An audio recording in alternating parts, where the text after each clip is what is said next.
This is the URT. You are the URT. Big up the URT. Smash a like for the URT. Uh, big welcome back to the channel. Manchester United are in total crisis. We told you that on this channel for a long time that Ineos, we're not Ineos. This best in class was all propaganda and nonsense. We said to you it's best in nonsense, and we were right. We are not gloating because we were vindicated. We wish we were wrong. We wish we were just the internet channel that's just chatting maca. But tonight we're here to ask some serious questions. Serious questions. Is the fan base just too much bottle in it? The season's definitely over. The season's ended. Now the seasons are gonna. We've got about how many games left now of the season, and the seasons have written off yet again for another season, second season now. Ineos project have ended the season has ended the second season because the Europa League, yes, was never, for me, it's about the league is your bread and butter. That's what it was always about. And then the question to ask is why the fan base so cowardly. And then the other question to ask, the third question is, has Jim bought the silence of the athletic Manchester United journalist? That is what we're at, people. Because I'm not going to lie to you. No other club would be standing for that. We're talking about Windy. Big up Windy. Windy, I read the stuff that you sent me. I've not been well. I've not replied. But I agree with a lot of the things that you've said about Ollie. And about him maybe working some capacity in the club. He's not going to fix it. There's nothing that can fix it. The only thing that is people know what they're doing. New ownership can fix Manchester United. Because then that you would hope that new ownership can get in people who know about football. And Manchester United recruitment has not been good enough for a very long time anyway. But I think today the players threw the towel in. And we were bought by the better team. Windy says, I'm happy for Marcus Rashford to go somewhere where you can be happy. Congratulations to Barcelona. What an absolute game. What a game that was. Real Madrid played well as well, I thought. Two teams went for it. Barca obviously had the better play, were more on the front foot, passing it around, playing as a team. But Real Madrid and Vinicius Jr. scored an incredible individual goal. What a game that was. Big up to everybody. Welcome. Like I said, everybody in this channel, we wish we were wrong. But it looks like we were not wrong. It looks like we were right from the off. Before I get this, let's just get some of the intro in. Big up to everybody. Look, and we'll see you after this intro.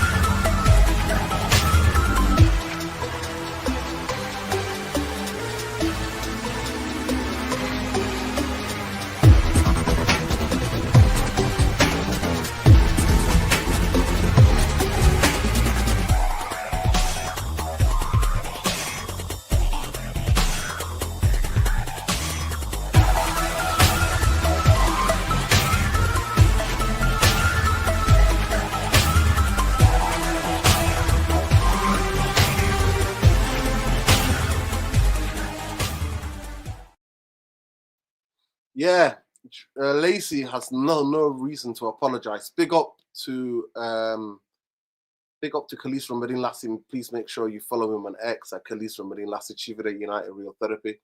But yeah, Lacey does not have to apologize. He said, I want to apologize to all my team and staff, fans. I let everybody down tonight. I should have let my emotion get better of me.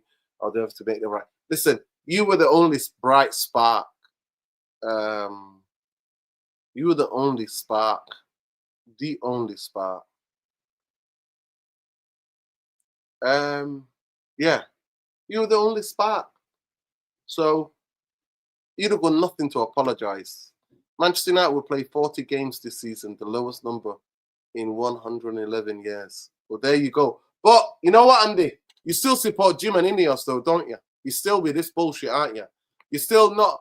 You don't have got. You've become coward.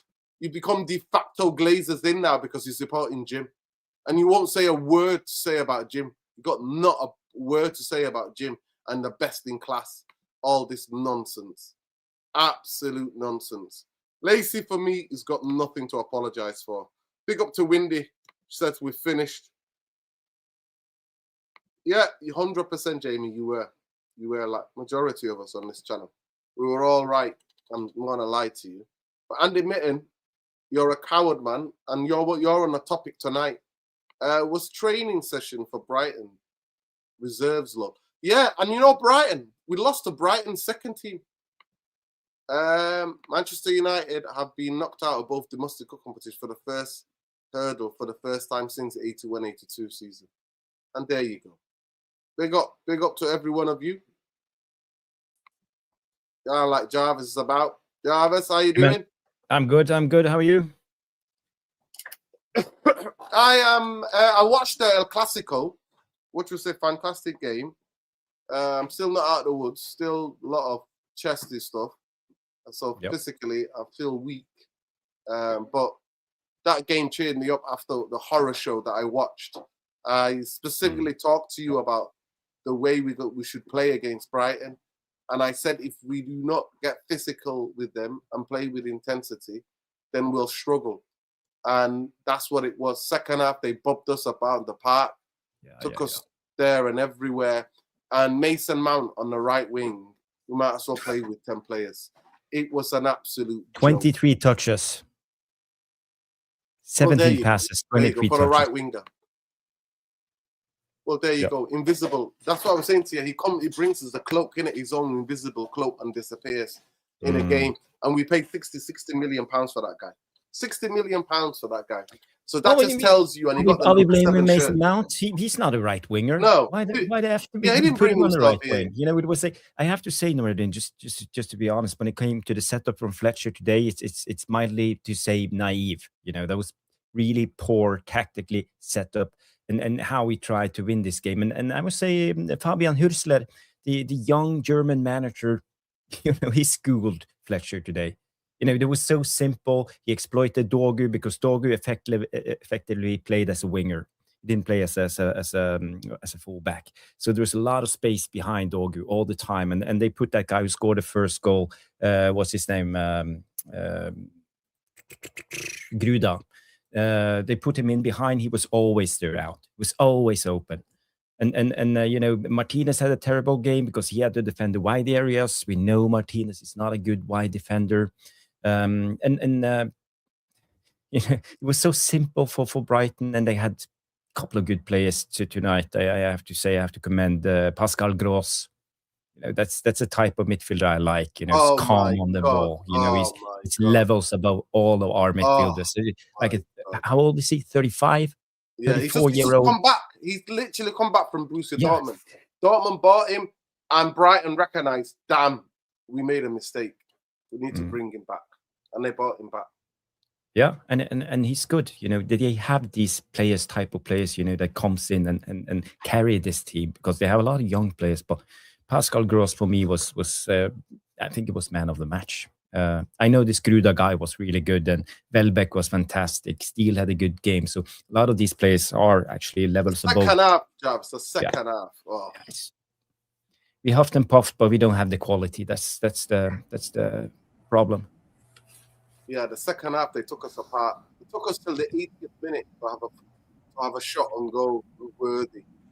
But yeah, it's been the club's in crisis. But the fans are too cowardly. Some of us are waiting for relegation. I think that's the only ways we can get them out. We told people the best in class was nonsense from day dot. We stayed resolute to that. We were called everything under the sun.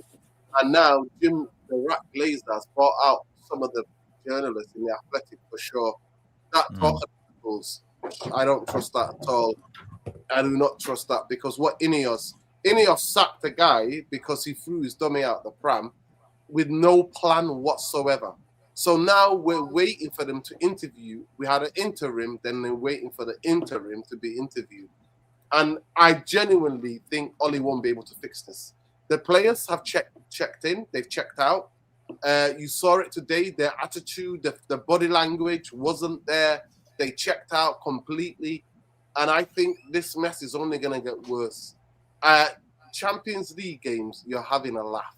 Midfield is still a massive issue, even though I thought Kobe is not been playing at all. I thought he put a decent account of himself, especially in the first half. Second half, Manchester United as a team, we lost control of the game completely. And in another day, if they could get the final pass right, Brighton could have hit 3, 4, 5, 6. It could have been one of those days. Luckily, they just couldn't get the final pass. And I want to add, people, we played against Brighton's B team. It was Brighton's B team. They made 6 or 7 changes to the starting lineup. But yeah, this is where we're at. As a fan base, too cowardly to do anything about it. And at the end, nobody even booed. You know what I mean? It was silent. Stadium was silent. Big up my Titanium. Appreciate the little super chat. Big up to you. Big up, Bilal. I'll let Luwani come in. Luwani said yesterday we're going to play attacking football. We're going to go for this. We're going to go do this. It was all on Amorim. Amorim was a problem. I'm not going to come here and be a revisionist. I'm not going to be a revisionist historian. But the naivety which Darren Fletcher put a team like that out, playing Mason Mount on the right was the biggest embarrassment ever, because we played with 10 players. You know, we played with 9 outfield players. He was non-existent. How did you see the game?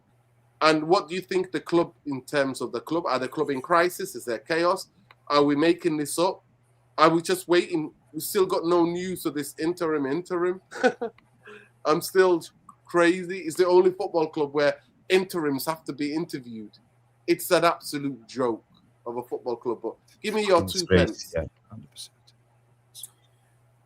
No, then I don't even know where to start. I know we went at each other yesterday about the Glazers, so I'm going to try to start with the game.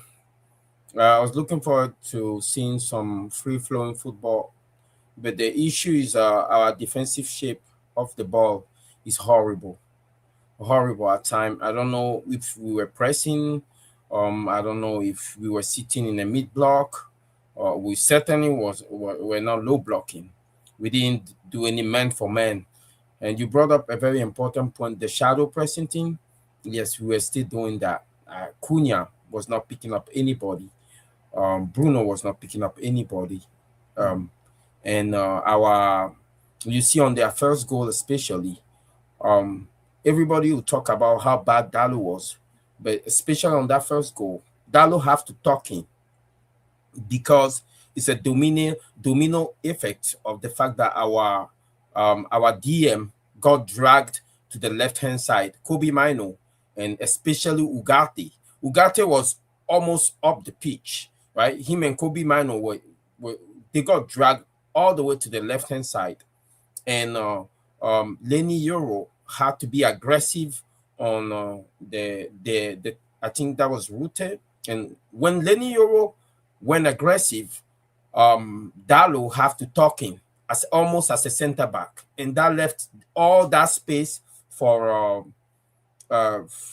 Kadioglu to operating. As soon as they did the switch of play, Kadioglu was in a ton of space, and the rest is just who's picking up the cutback. And we know, and it's sad because the one thing that you expect an interim coach to do is at least coach a defensive shape first. That is how that is the easiest thing to coach, actually.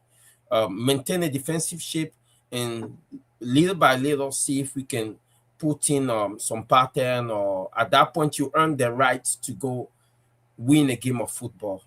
But the horrifying part about this whole thing is that Brighton didn't even need to try hard. They didn't need to flood the box, do what they usually do. It's almost like they play with their handbrakes on. They just played with precision. They were deliberate. They know exactly where their players are. Basically, they use the ball better and they use the pitch better than us. At time, it was almost like they have one man more than we do, and at time it was like the pitch was larger for them because they were occupying it. On that first goal, both of their fullback were up the pitch, and there was just too much work to do for Dogu. Because it just, look, we have a fundamental problem in this team. One of the main problem I think have to do with the mentality of these players. Amorim was right in saying that some of these players feel entitled. We have good players with the wrong mindset, and we just have bad players. At least the bad players, we need a coach that can come in, whether it's interim or not, that can come in and quickly sideline them so we can get rid of them when the time comes. And with the good players that have the wrong mindset, we need that coach to be able to coach the right mindset into them. If not, then we need to get rid of them. You see, that Dallo, he needs to go. He cost us 2 goals today by missing 2 goals, right? Dallo is a problem for me. Big problem. He has to go. I don't know how Fletcher believed that Ugarte, even though Ugarte was okay today, I don't know how Fletcher believed that Ugarte is a ball progressor. That's impossible. That can work. And you see, don't get me started on Cunha. When I was growing up, right, we always talk about players who know football and players who can play football. There is a distinctive difference. You see, there are players that can manipulate the ball. You give them the ball, they can do anything with it. But their decision-making is horrible. They don't know football. And Cunha is one of those players. He take the ball and he play with his head down all the time. I hate those kind of players. Sometimes I sit down and think they don't deserve the talent that's been given to them because of just the way they play the football. It's horrible. Like, there is a situation, I hope, Jarvis, you have a video evidence because I have the timestamp that I would like to bring up. Those situations get swept under the rug all the time. But those are the situations that make the difference in the game. Between the second goal they score and there is an opportunity that came to Cunha, and it's in a very similar fashion. Hopefully, I have the timestamp. We can bring it up, and you guys will see what I'm talking about. Bruno, geez, guys, like, look at Brighton, right? Do we have a profile player in Brighton's team that's just lobbing the ball into the box? Do we even have a profile of that thing in the Premier League? Really? Like, these guys play percentage football, volume football. He just put as much as ball in the box and hope that something happened on the other end. Sometimes he come off, like last game, and he gets some assists, and we are here screaming his name. And then in another game, he does the same thing again by volume. And if he doesn't come up, guess what? He results in us turning the ball over. Mason Mount, ghost of a player. He doesn't even exist. I'm going over the individual performance of the players. Even Sesko, to a certain extent today, yes, he scored his goal. His movement is good, but he needs to be more economical with his touches in the box. That is what sometimes you will need those games where you create some chance for your strikers and you need him to take them because we are having a bad game and you need him to bail us out. I know we say he's growing and he's going to learn, but boy, oh boy, he needs to learn fast. Because if we creating those goal-scoring opportunity at decisive moment and he's not taking advantage of that, we are in a lot of trouble. Now, my last take is on Fletcher as a manager. You see, this thing we're talking about the class of 1992, Sir Alex Ferguson and his cronies, that are still hanging around the club. I don't know how much of a debt of gratitude that we owe them, that we are still paying in this mediocrity to the certain point that we have these players. Nothing, you're talking about sheeps. Okay, sometimes I can refer to myself as sheeps, but we are not the one you got to worry about. There are rats in the mix. There are rats in the mix. The ones that are eating off hotel, they are not coming out and speaking. The ones that are sitting down there that have millions of followers on YouTube that are part of that class of 92, you know, that thing that they can hang around the club and profit from the club from a managerial standpoint. What word did Sir Alex Ferguson put in for Fletcher to be there? And right now, he's there as an interim or he's not there as an interim. We don't know. The Glazers and Ineos are still stuttering. I feel like and Ole is in the background too. They're talking about Ole taking over. Really? Luani. Yeah, this is just where we're at. Go ahead, Sean. And then whoever the other person, I don't reckon. Is that you, Bombay? Is that you? It's me, living on a prayer. Yeah, I guess we're debuting two new thumbnails. But listening to Luani talk, I feel like I'm taking crazy pills. Honestly, I cannot believe we are back here once again talking about this player or that player, talking about Mason Mount or Dalot or Bruno or Cunha, thinking about how we're going to unlock this player or that player, what new approach we're going to take. I just cannot believe, right? I miss when we had a manager who had an idea, a style of play, and all that was missing, right, was for the club to back him in the transfer market. Now we have to go back to square zero, right? Literally, the task now is to try and reinvent the team, and we're back to the position of where everybody's talking about how all the players are so shit and how this player and that player is terrible. Yet that was good enough reason to sack the previous manager. And so now we're going around as a club with no expectations, right? No expectations whatsoever. And not a leg to stand on. The season is finished, Sean. The season. It's crazy. To me, it's crazy. Like this entire conversation that we're having, I just don't understand it. I feel like I'm willing to put all the blame on Ineos, right? Because they chose the worst of all worlds. They chose the worst of all the possible outcomes that could have happened, and they were cowards fundamentally cowards. Instead of you to back the manager that you brought, basically. Now we're going back to, what specific configuration of 4-3-3 is best for you to play Kobe Mainoo, Mason Mount, and Bruno Fernandes in.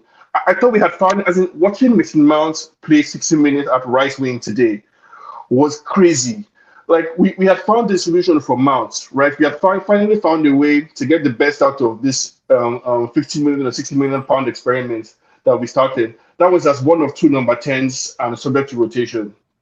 Now we're back to wondering, well, should Mason Mount play on the right or on the left? And then, the guys that went to Afcon that are coming back, Mbeumo and Ahmad, another problem that we just created for ourselves for nothing. Because where is Mbeumo supposed to play and where is Ahmad supposed to play when they come back? They both play in the same position, right? And so we're going to have to sacrifice one of them, right? Or play them in an undesirable position because we're trying to square a circle.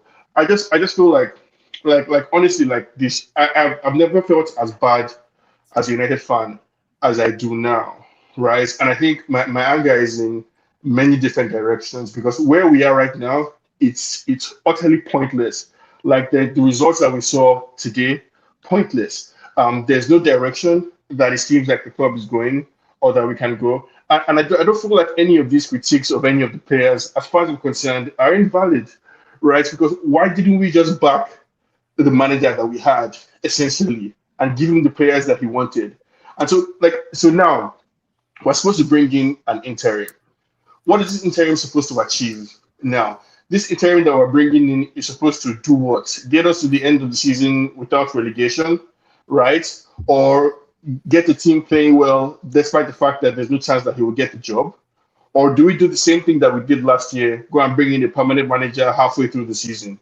Now, which permanent manager would want to come to United where management is done by committee, right? Where every single decision that needs to be made requires Jason Wilcox's input. I was saying to somebody earlier today, we need to start. We need to be the first club to debut this three-headed manager. That's what we need now. Management by committee.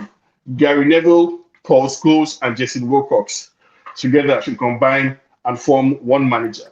Because that's really what we need now going forward. We cannot have any single person being the one to call the shots because the whole thing is fucked up. And so like this, it just makes me feel as if I woke up from a bad dream. Can I ask you a question? Or I'm still in a bad relegation and a total reset. I don't think it has to go to that. Yeah, you are your misery, Sean. Just to get you out of your misery. No. I don't think it has to. I don't think it has to go to relegation. Let's have a relegation. A season in the championship. We play every 3 days, and there's loads of games to be had. Loads of games to watch. I don't want that. I don't want relegation. I wanted the club to stick to what it is that they said they were trying to do with this new manager, right? And I was trying to explain it to people before. Amorim had at least. No. I disagree. From my perspective, Amorim had two core competencies, right, at Sporting that made us bring him. The first was man management, right? The ability to turn an underperforming squad into high performers. And the evidence for that is how they performed both in Europe, basically, and the fact that he was able to get high transfer fees for those players. The second competency that he had was a clear footballing identity. So Amorim had a style of play, a system and principles that produced results for him in Portugal and in Europe. We went to this guy. We said, drop everything that you're doing.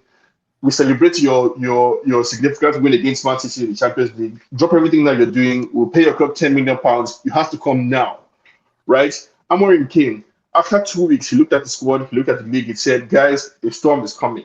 Be prepared for the worst. The storm came. In the summer, we brought in 2 number 10s, a striker, and a goalkeeper. This season that we're in, there was a clear improvement from where we were last season. For many people, that improvement was not enough because it was Amorim's fault for 15th in the first place. But there was a clear improvement. However, we got to a plateau. And Amorim went to the board and said, I don't want this team to regress. We've reached a plateau. Back me in the transfer window, right? So you had £65 million for Semenyo. Spend that money. Back me or sack me. Only for him to be getting into conversation with Jason Wilcox, who apparently secretly in his heart of hearts wants to be a coach, right? So he has ideas about how to play football. And Amorim said, back me or sack me, and embarrass the club in the media. And now they've sacked him.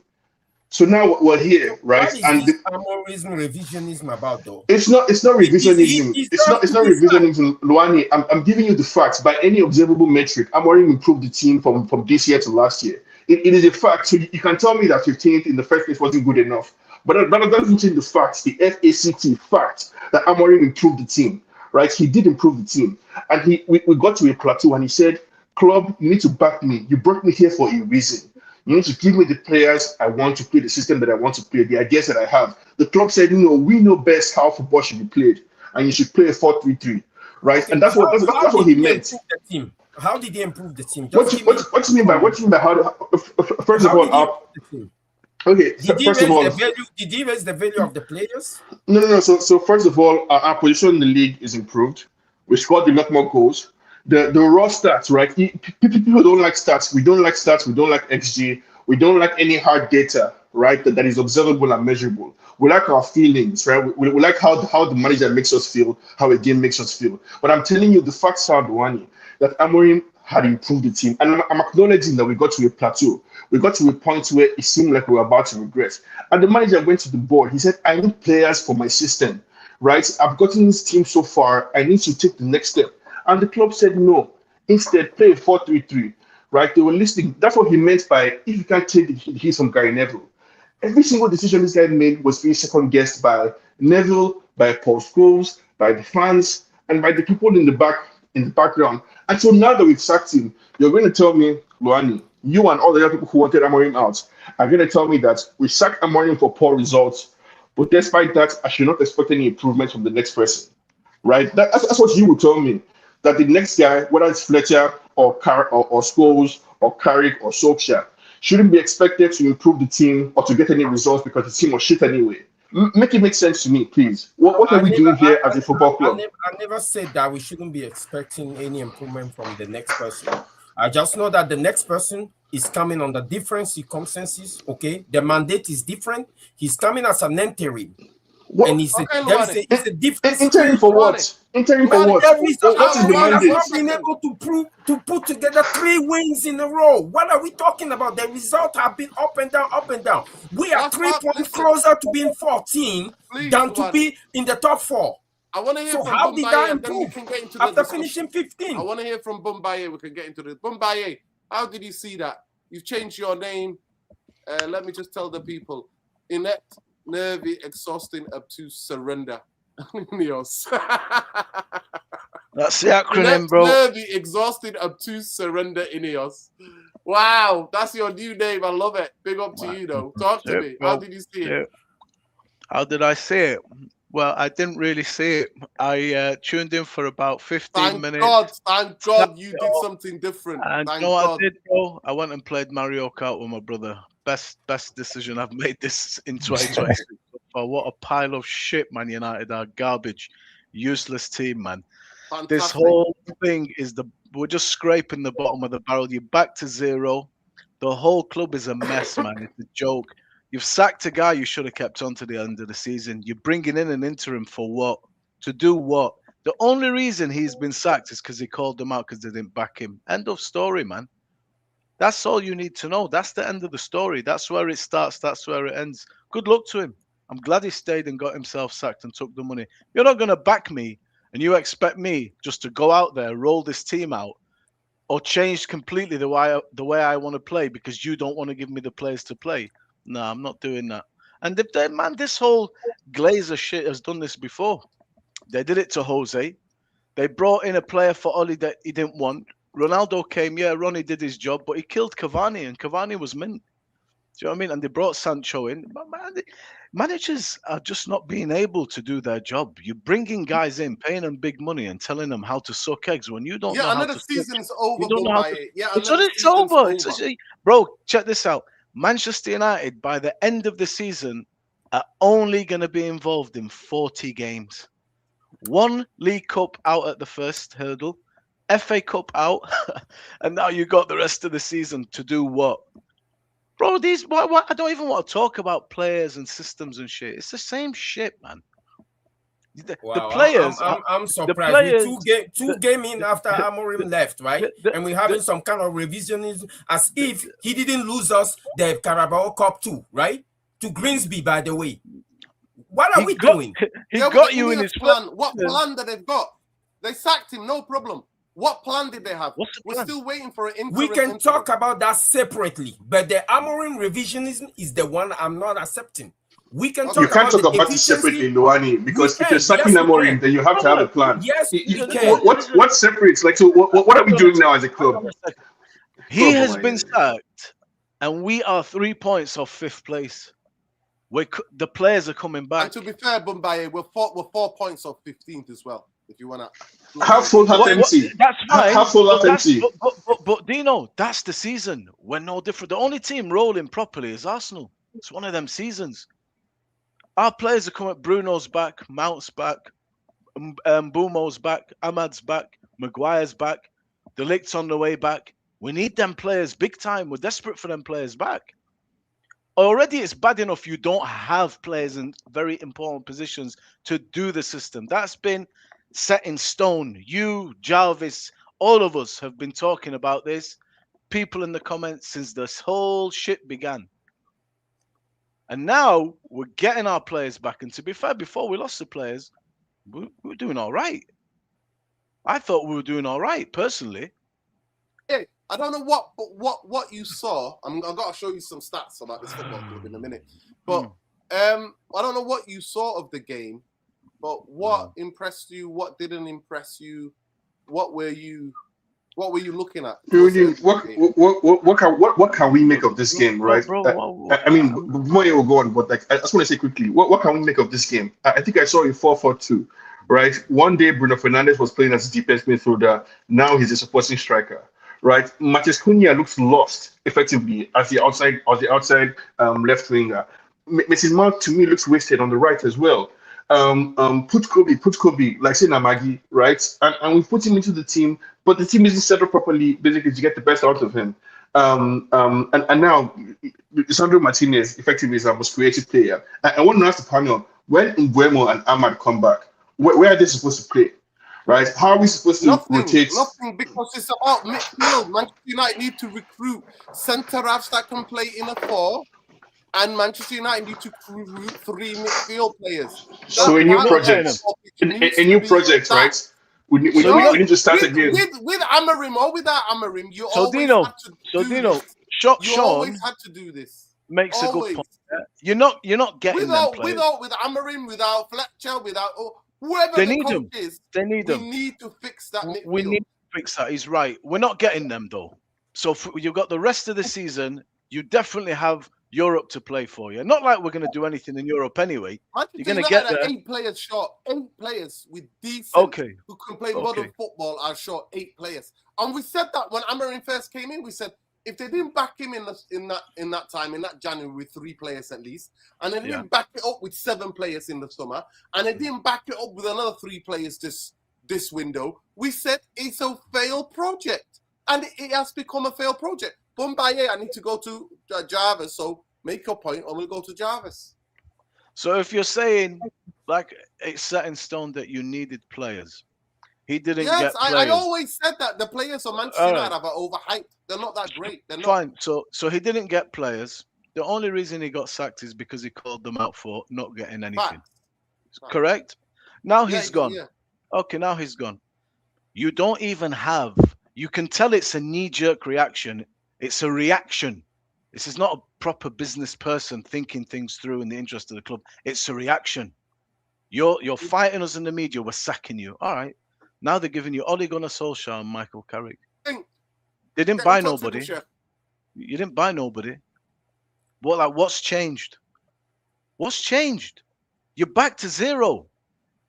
You're back to zero. And the good things that Amorim had with Mbeumo, Ahmad, how do you shoehorn them into this team now? How do you shoehorn them into this team? You tell us now. Tell us where Ahmad and Mbeumo are going to play. It's a squad game. It's a squad game. That's why they have a 22-man squad. When they come in, everybody will play on merit. There's nobody that earned the right to be a starter at Manchester United because their name is Mbeumo or Ahmad. It's a squad. Fletch has played. Maguire. He's played Dalot in both games. He's played Mountfear. He's playing the players that people are not into. He's playing the players that people are not into as well. It's a mess, bro. But by you've said enough. I want to hear from Jarvis. Jarvis, are there any clubs in Norway, different level of football, as run as Manchester United? Have you ever seen a club run like this? I said from the beginning, Jarvis, that Ineos, with their 28% pole dancers, are not taking control of football, while the Glazers still own the majority of this football club. It's not going to work. Glazers, they don't live in this country. They live far away. And the only thing Jim the Rat Glazer wants to talk about is making Manchester United profitable. Ineos' business plan is well known. It's well known. United great again. What they do is that they go in, their assets strip, then they make certain profit, then they sell it on for a reason. But in terms of the football club, we know the fan base were too cowardly to want to get rid of them. The only thing that could save us is a relegation. But how do you see structurally, what do you think needs to happen, or what do you think is happening at this moment in time? Did you ever have any faith in Ineos? Do you have any faith in Omar Barada, Wilcox, or any of these guys? Take it away. Everybody, please do not disrupt Jarvis. I want to hear what he's got to say. I'll keep building up. But I have to say, first of all, we got to realize that Ineos, they are not honest about their opinions and about their intentions, at least. Because we got to realize when it comes to Ineos, it was never a rebuild to begin with, you know. It was all for show.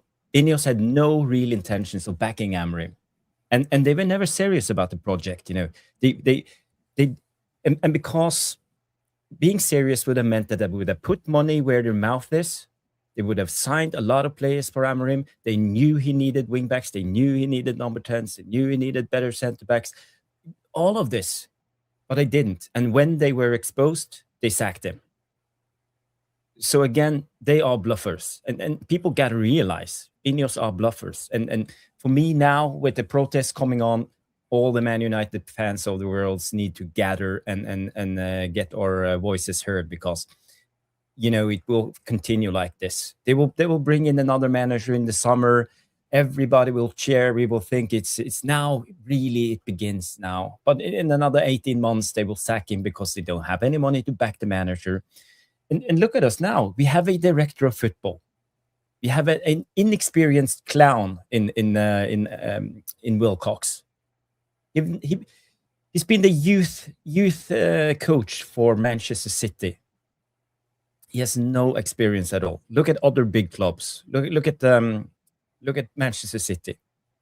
They picked Trixie Bergestein from Barcelona, the guy who built Barcelona and brought in Pep and all of this. So they have people with the competence in charge. Look at Arsenal now. They brought in Andrea Berta, fantastic director of football. Liverpool, they have had Edwards for a long time. He knows what he's doing, but they are two guys working together.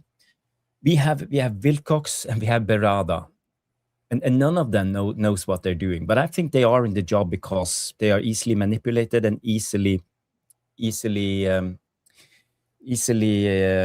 by Sir Jim Ratcliffe. I think he has a part and a say in everything that goes on in Man United at the moment. If that old man sitting there talking about chemistry, sacking people right, left, and center, staff, he sacked the Newcastle guy who came in. He sacked Amorim now. He sacked Den Haag. I think he has a something in this all the time, and it worries me because we have an old billionaire doing the calls for Man United. We need a strong voice in the board. We need an experienced guy coming in. We need to sack Wilcox right away. We need to sack Berada. We need to bring in best-in-class people because this is what they promised us, but they're not. They have Muppets, they have puppets, they have clowns in our club, and they are the guys who are in charge of this. And now we can't even seem to make up a decision when it comes to an interim. The interim should have been in place like 3 days ago at least. And still there's no decision. Why are they taking time? Because they have to please everybody. Sean, they're taking time because of one thing.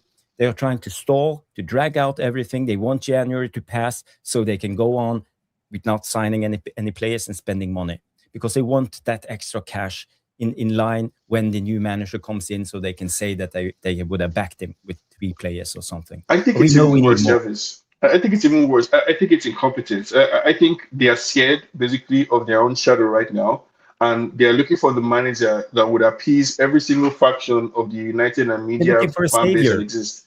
Yes. But if you are in charge, if you are paid and are the guy who are in charge, you should know your role. And we all know that Wilcox is not good enough. We all know that Berada is not good enough. We all know these are incompetent fools. And we know we have the biggest shareholder, Sir Jim Ratcliffe, breathing down their neck and making calls.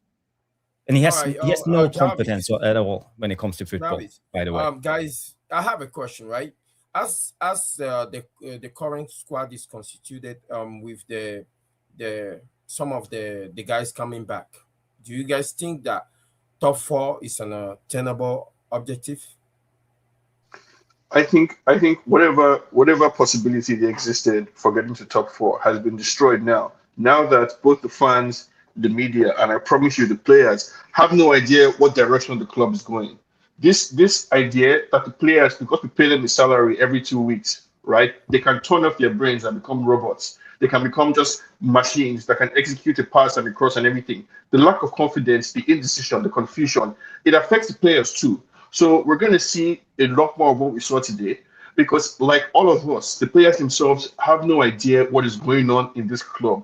What's the future for you as an individual player right now in United? Because any manager could walk through that door in the summer and decide that they don't like you. So what are you playing for, right? Where are you supposed to be on the pitch when 2 weeks ago you were being drilled one instruction, right? Now an interim manager is coming to come and give you another instruction, and who knows how long those instructions will last? Because at the end of the summer, somebody is going to come and tell you a third thing. it's a mess. And so the idea that somebody's going to come right now and an interim manager is supposed to get us into the top 4 so that he can hand over the team to somebody else, where do you see that happening? The only possibility that exists for anything in this club is if a manager gets a chance to earn the full-time spot by proving himself during an interim period. And because of how much we were hurt during all this time, we're not going to do that again. And so that's why the only solution, the correct thing to do, was to stick by the decision you made and invest in it instead of taking us back to square one, where right now we're going to have to be answering the same question that we've been trying to answer for 12 freaking years now. Now we're going to be having a question: how do you unlock this guy? How do you unlock that guy? You're talking about merits. Why should we put Mbeumo through a competition with Ahmad for the same position when we all know here that their best position is attacking the defense from the right? We know that. And the only way we're able to see both of them on the pitch was if Ahmad played as right wing back and Mbeumo played on the right 10. Now we're going to have to start seeing Ahmad in the number 10 position or Mbeumo on the left, and we'll start judging their merits based on being playing out of position. It's just because I've seen Ahmad play in the CAF on the wing in the winger position, and he did pretty well. So he's versatile. Both players, we're talking about 2 players with different profile, and we have a big squad. So you want to demote Mbeumo from a key starter to somebody who's fighting for his position. Mbeumo is supposed to be the promise that we made to him, and the premise of his existence, basically at United, is that he's one of the key players who should be starting, who is a leader in the team. And now we want to make him a bench, want to make him Martinelli, right? Basically, to be coming on from the bench to fight for his place. I'm telling you, Noani, this is going to be a complete disaster, right? Which is why our only option seems to be to find a saint, somebody who we can all agree we won't criticize, like Carrick or Solskjaer. Because no matter what the result is from Fletcher or from Carrick or from Solskjaer, we're not going to complain. Big up, guys. Big up. Yeah, big up. I agree. Hello, I Ben. agree Well, with everything. how are you doing, Ben? How was your day? Oh, day's been going pretty mad today. Very, very, very drama, should we say? But first things first. Good evening, everyone. Smash the likes, people. Subscribe. Hit smash. Free Palestine for everyone to suppress. So yeah, look, man, I've had a very eventful day. I was a taxi driver today, so I was the driver. So no booze or no any drinks going into the young Irishman today after that dreadful performance today. But look, I was a taxi man, and I was taking 3 or 4 of my mates down to the city centre of Belfast to the bar, and then right behind me, a police car comes up to me. He tells me to pull over. I pull over. How you doing there, mate? It's a Sunday night. Glaze's cousin? Oh, it might have been. I says, "How you doing there, mate? Where are you off to?" I said, "Hi there, mate. I'm going down to Belfast City Centre to watch the Man United game in a bar." He says, "Do you mind if I breathalyze you? Just it's a Sunday night, and like I said, it's at, we're Irish at the end of the day. You know, I need to breathalyze everyone. I need to do something for my job, like, you know." And I said, "Officer, like, there's murders out there in the world. There's freaking rapists. There's fucking burglars. You know, can you not like do something better than that?" So he breathalyzed me. All okay, you know, perfect. Then when I come home after I'm leaving all my friends home from a dreadful performance from United, and then the police pull me over again. This is, "How you doing there, mate? It's a Sunday evening. We want to breathalyze you." And I said, "Oh yeah," I felt like saying, "Yeah, I'm a Man United fan, and I've just experienced shit today." And he says, I actually asked the police officer, because he's a United fan. I said, are you one of Sir Jim's workers?" And he laughs so fucking hard, and he says, "Oh, trust me, you don't want to. Whenever anyone mentions the name Ineos in the police department, He was a Bruno lover. That's what he was, the Bruno lover." Oh, he hated it. He hated Bruno. He hated Bruno. But look, man, I've had an absolute drama evening tonight in terms of the police, man. They just don't like the Irishman on Sunday nights. But yeah, look, happy to be here, man. Onto the game, man. I mean, a certain someone was getting a wee bit giddy last night, saying, "Oh, hopefully I'm going to see attacking football today," and that was the mighty man beside Jarvis to the right, Mr. Lawani. what beautiful football did you see today, my friend? What beautiful football did you see today?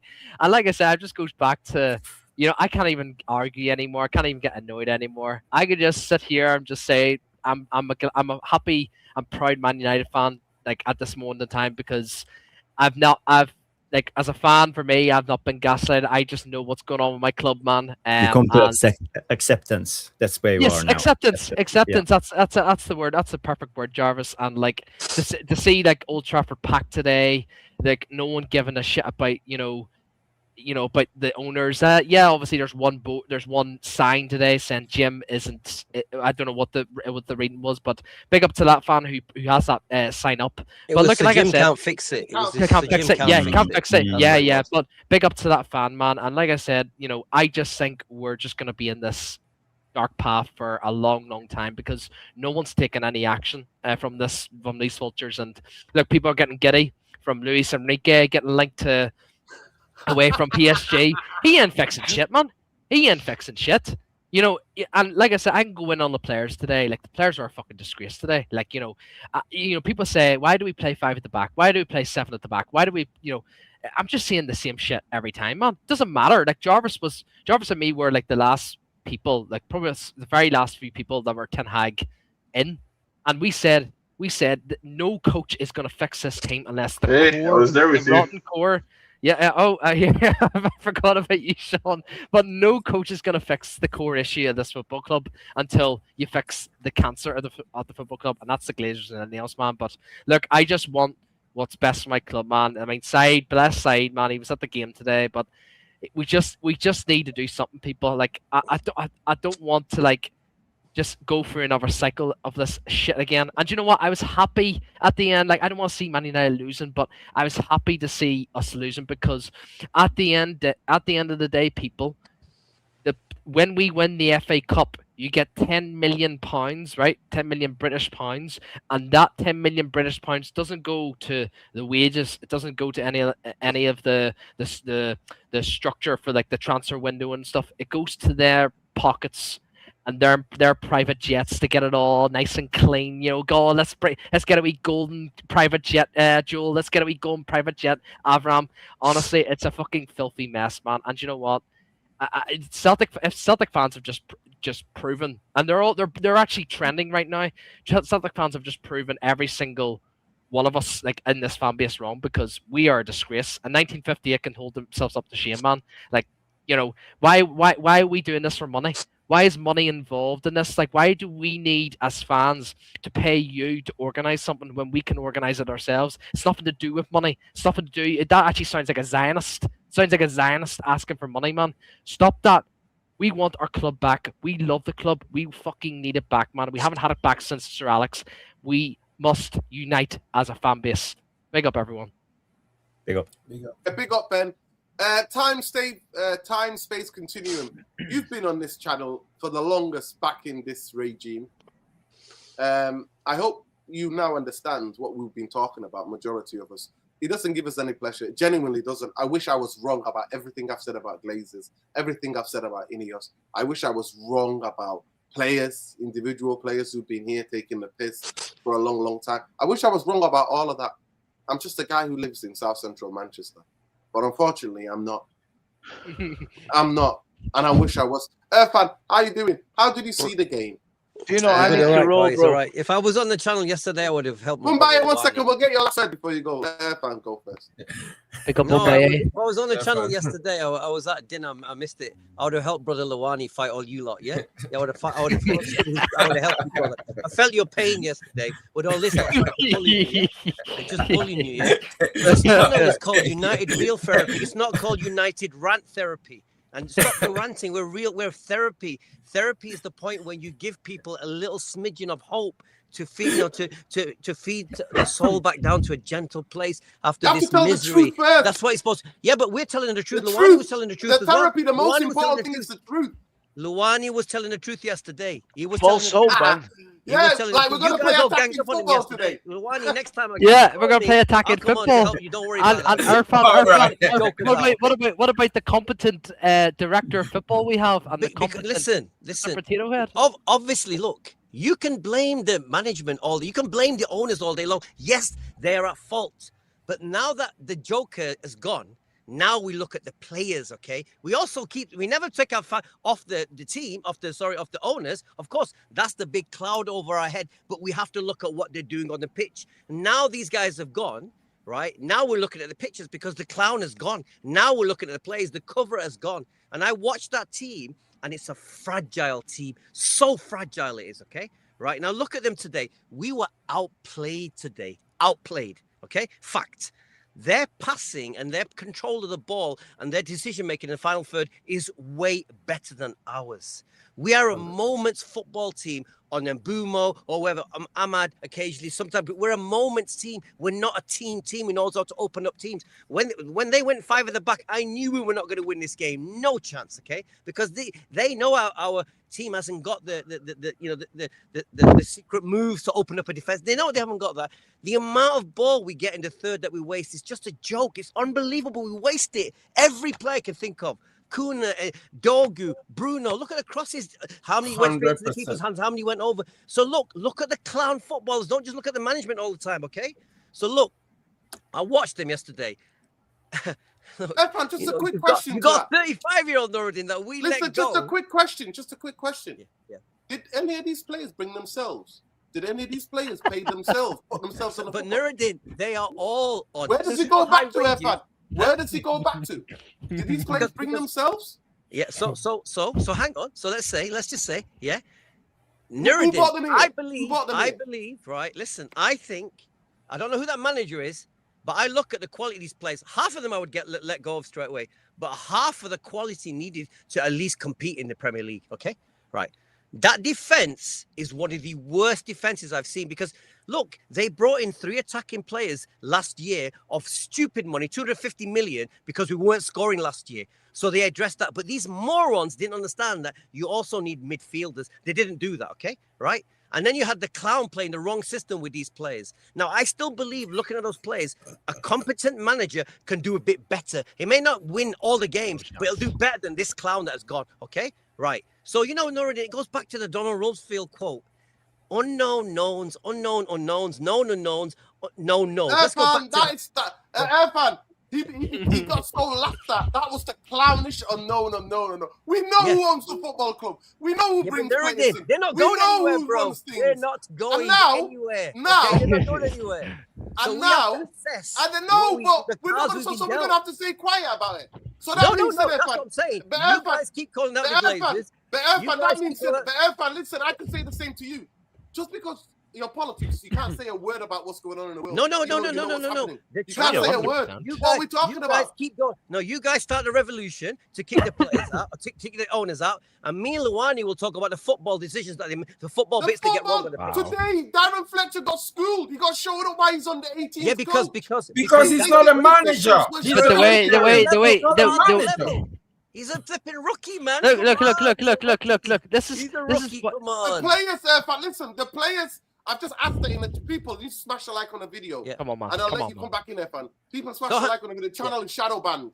Yeah. But gentlemen, I need to get off. You talk about humanity. Bombay, last word. I'll give you the last word after this. But people, do the players look like they're done? Efan, that's the question I want to ask you. The players today play like they're done for the season. No, I'm off. I'll see you on the next one. Bombay, short but sweet. Take care, bro. Yeah.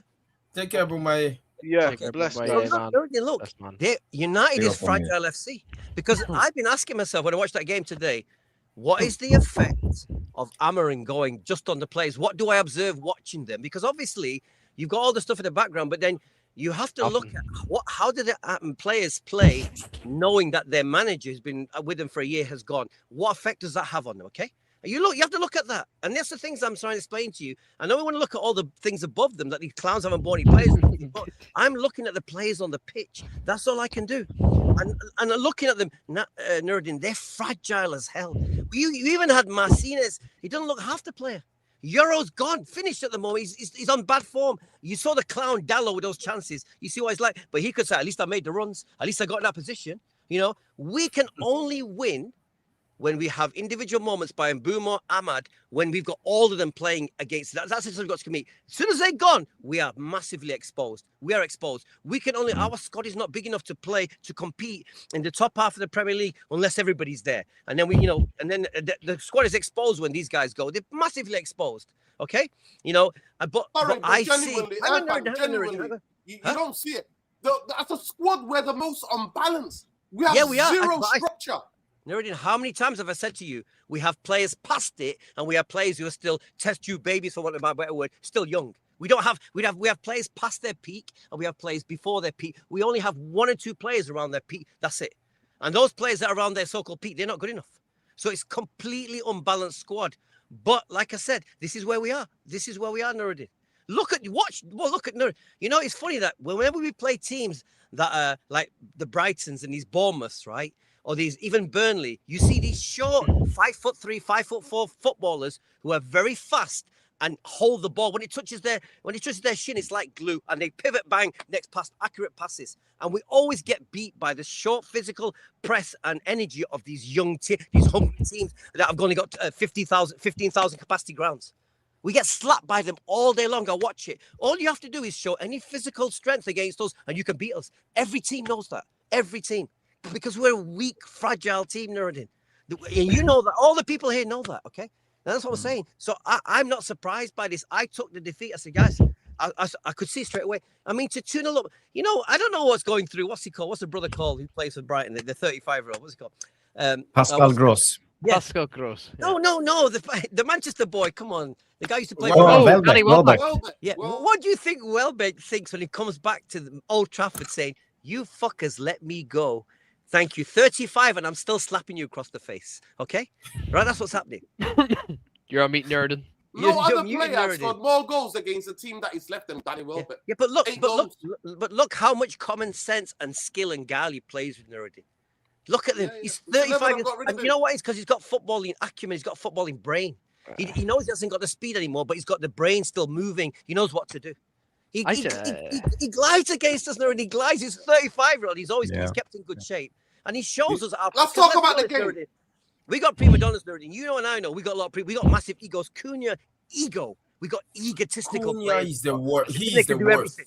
And that's the problem. Nuruddin. That is the disease of Man United. We've got the Ineos disease and we've got the players disease. Yeah. And if I was to be on your side, Nuruddin, I'd say we've also got the fan disease because the fans won't get behind your revolution to keep these bastards out. We're only going to get rid of these players. We're only getting rid of this vultures, these owners, unless we get relegated. They're not going anywhere unless we get relegated. They won't go if we get relegated, though. They won't. No, trust me. They won't. No, I don't think they will. They won't be able to make money, Ben. They won't be able to make money. No shot, Nuruddin. Come on, man. No disrespect, Ben. The commercial side of things. You don't get it, Ben. You don't get it because you know what? You have to put the rage away. You have to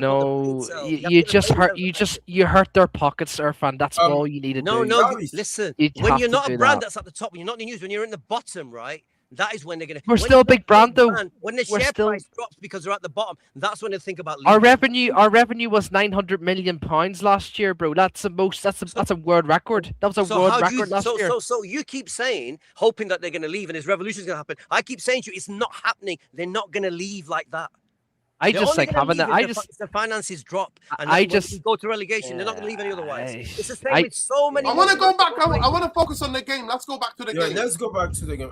Jarvis, you have some video or something? Jarvis, I have a timestamp down. I have some footage, but just the goals and all the goals are just shit shows, to be honest. But we can talk a little bit about the game, and I can tell you what I saw from a tactical point of view, because I think Fletcher set up very naively, and if you look how I set up the players right now, it's approximately where they're from the heat map, and we had one guy, Gruda, the guy who scored the first goal. He slipped in this pocket behind Dorgu, for Dorgu operated almost like a winger. He was a left back, but he was a winger. He was high up the pitch almost all the time, and there was a big gap behind him, and Gruda, he just sat there waiting for the ball. He was always the out. You had Martinez then getting dragged out and had to defend the wide areas. Martinez had a poor game today because of this. We know Martinez is not good when it comes to defending the wide areas. And if you look at that square I have centrally here, if you look at the players, You have Ugarte, you have Mainu, you have Bruno, and you have 5 guys who's very good on the ball. Hinchelwood, Gross, Gomez, Welbeck, Rutter. They dominated the central area of the pitch always. So when they had the ball, they had no problems the middle. by just distributing the ball in between themselves. And we had these guys running in between, you know. So it was basically shadow pressing. So again, you know, we can't control games. We also struggled by playing out from the back, because every time we tried, we did this. We went wide with the centre backs, and one of the midfielders dropped down. And you know, okay, that's well and fine if you have the right type of players. If you had Casemiro, it could have worked, because Casemiro, he can ping a pass. But when we had players like Ugarte and sometimes Mainu, it ends up with Brighton just pressing us high, and there was no space, and we just had to play the ball back to Lamans again, and he had to play it long, and for Brighton to take down the ball and start over again. So again, you know, we couldn't control the game. We can't play out from the back. We are overloaded in the midfield, and we don't see the triggers, what's going on. They had 48% of their attacks on the right-hand side.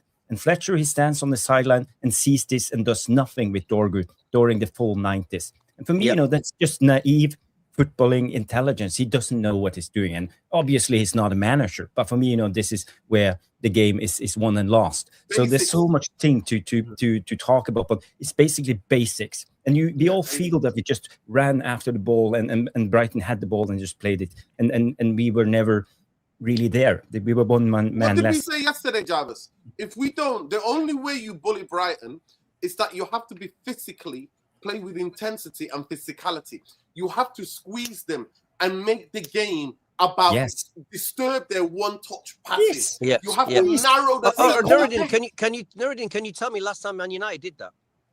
No, we did it. We did it actually again. FA Cup final, Manchester City, when Ten Hag won it. But we also did it against Brighton in the league when we played them earlier on in the season. Yeah. We actually pressed them because they like to play out from the back. They like to always overload. They like to go the 2 centre-half split. The fullbacks go up, the midfielders drop, or the goalkeeper likes to punch it into the middle. We actually did that. We did all of that. We actually disturbed that. Won the ball back, and actually some of our goals came from because we counter-pressed them, and we were strong in that way. We read where they were going to go. Today, Darren Fletcher plays so open, so wide, and like he said, on the right-hand side, we had nothing.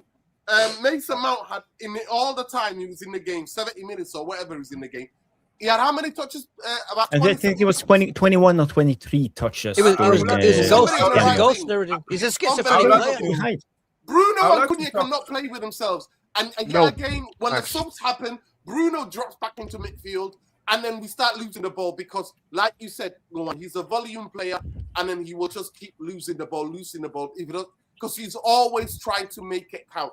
And you can't play football like that. You have to go and recycle the ball again, try prop and prodding. Today, they came with a high line. They came with a very high line Brighton. And any decent team with a midfield players could have actually, one of them could have held the ball, the other one could have made the late run and broke the lines. But we don't have that. We don't have a clue about that. Instead, Lacey comes on, he becomes the guy to go to. And I felt sorry for him. And tonight he's saying now how he is, so he's blaming himself. And I'm like, no United fans blaming him. Because he became the light on the left-hand side. And he got frustrated. He's 18 The hope, years old. Nuruddin, the hope, yeah. Yeah. He became the only fan. The whole team was relying on this kid to do something miraculous. Like you said, like we do it with Ahmad, like we do it with Burma. We'll get one player to go and make the magic happen. And you can't play like that. And the thing about Bruno, I don't have anything personal against Bruno. I just don't like my football club playing through one player. I never want that. I don't want that. You were going to say. I wanted to bring out the 2 goals that they scored. The first goal, right? When the team is playing with their fullback that high and hugging the touchline on both sides, we are set up in a 4-4-2. But the issue is that Dogu, our fullback, has too much to do. Dogu has too much to do, and Dalo has too much to do. On their first goal, that goal was coming like almost 1 minute before they scored it. They used exactly the same pattern. They brought the ball all the way to the left side, and when we set up in that 4-4-2, the first person to jump without positional discipline was Ugarte. I see Ugarte pressing their player all the way into the left channel where Cunha was supposed to be the presser right there. But Cunha was way behind him. Cunha was shadow pressing. He was not marking anybody. At the beginning of that setup, when Ugarte jumped, Kobe found himself with 2 people, and he got dragged on the left-hand side too. As soon as our 2 DM got dragged to the left-hand side, our center backs has way too much to do. The switch of play was on. When that ball went to Gronden, he was alone in that midfield. There was no DM anywhere near him. That's what Brighton are good at, overloading. They quickly switch it and overload you, and that's what they do. But we didn't have to take that bait. The only way you don't take that bait is you put it's a 4-4-2. You set up your line behind their progressive play. That's where Cunha, because later on I saw Xerxes coming. You see the way Xerxes was cutting the passing lane was different. He was always taking a look behind him and taking 2 steps back, 2 steps behind the play. Cunha was in no man's land on that ball. When both our midfielder got dragged to the left-hand side and that switch of play came to Kadioglu on the right-hand side, it was over at that point. On their second goal, it was almost a similar scenario, but this one was more on Dogu. Because, yeah. My problem with what you're saying, right, and fundamentally just this is the issue, that we've turned United into a management by committee situation, right, where and that's the problem that Amorim had, where effectively we have 20,000, 500,000, 20 million coaches basically at United who all have strong opinions and whose opinions apparently Jason Wilcox and Sir Jim are taking or imbibing. I want a manager who has a clear idea of how he wants to play football, and I want the club and the ownership to back that manager to execute his plan or his idea. I'm tired of having the same conversation over and over and over again. We've been having the same conversation for 15 years now, basically talking about how this player is shit, that player is shit, this player needs a microscope on them. We've had 20 different bomb squads, right? It was Fred and McTominay, then it was Rashford, then it was this guy, and it was that guy, and now we're back here again at square one, having the same exact conversation. To that, right? My question to you, would you back a manager without the obligation of a result unconditionally? Right. So it's a good question, Luani, right? But I think it's misguided for this. You're not making the point you think you are here. I think the timeline that Sir Jim communicated that we all took to heart was 3 years, right? Amorim came in halfway through the season. Let me repeat again what I think happened. We went and brought a manager who had a clear identity that was performing well in Portugal and in Europe. This manager also demonstrated the ability to take a squad of low performers and turn them to high performers. We saw it in basically Portugal and Europe. Portugal and Europe. Yes, transferable to the Premier League. We don't know. So the jury was still out on that, right? But you would think that in order to test the theory, right, the first thing you would want to see is periodic improvement, which I'm saying the data and every single observable fact shows that Amorim improved the team from last year to this year. You can say, which is a fair point to make, that 15th was his fault in the first place. But that doesn't change the fact that we were improving, basically, on a path to improve. Now, when it came to January, or subjective, that improvement. I think it's factual. I think if you look at the data around the goals that we've scored, the positions that we occupy on the pitch, the chances that we've created, ball recoveries, all the stats that you want to see from a good football team. If it's factual, why are people coming out and saying that he's factually the worst manager we've had since in United because he came halfway through the season and we had a terrible run, right? And I'm saying that is priced into my expectation of the manager. I'm pricing that in, right? And I thought Sir Jim did as well when Sir Jim told us that he was giving the manager 3 years. That's what he said, right? That Amorim needs to demonstrate that there's some confidence, that we should have some confidence in him. But he said he was going to give him 3 years. And I'm saying that in this January, we should have backed the manager.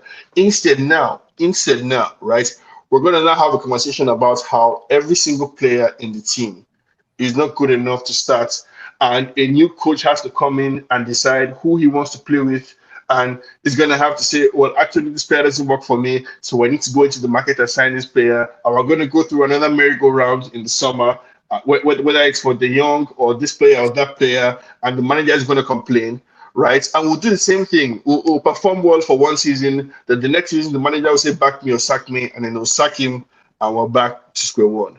I'm just tired, honestly. Like, I'm tired of having the same argument, the same conversation, basically over and over again, and it's making me feel like I'm taking crazy pills. The first thing I want to say to the point you make is, you said that they should have factored in a loss because he finished 15. No business owner of good standard, right, will never invest in a team and factor a loss, or invest in a venture and factor a loss.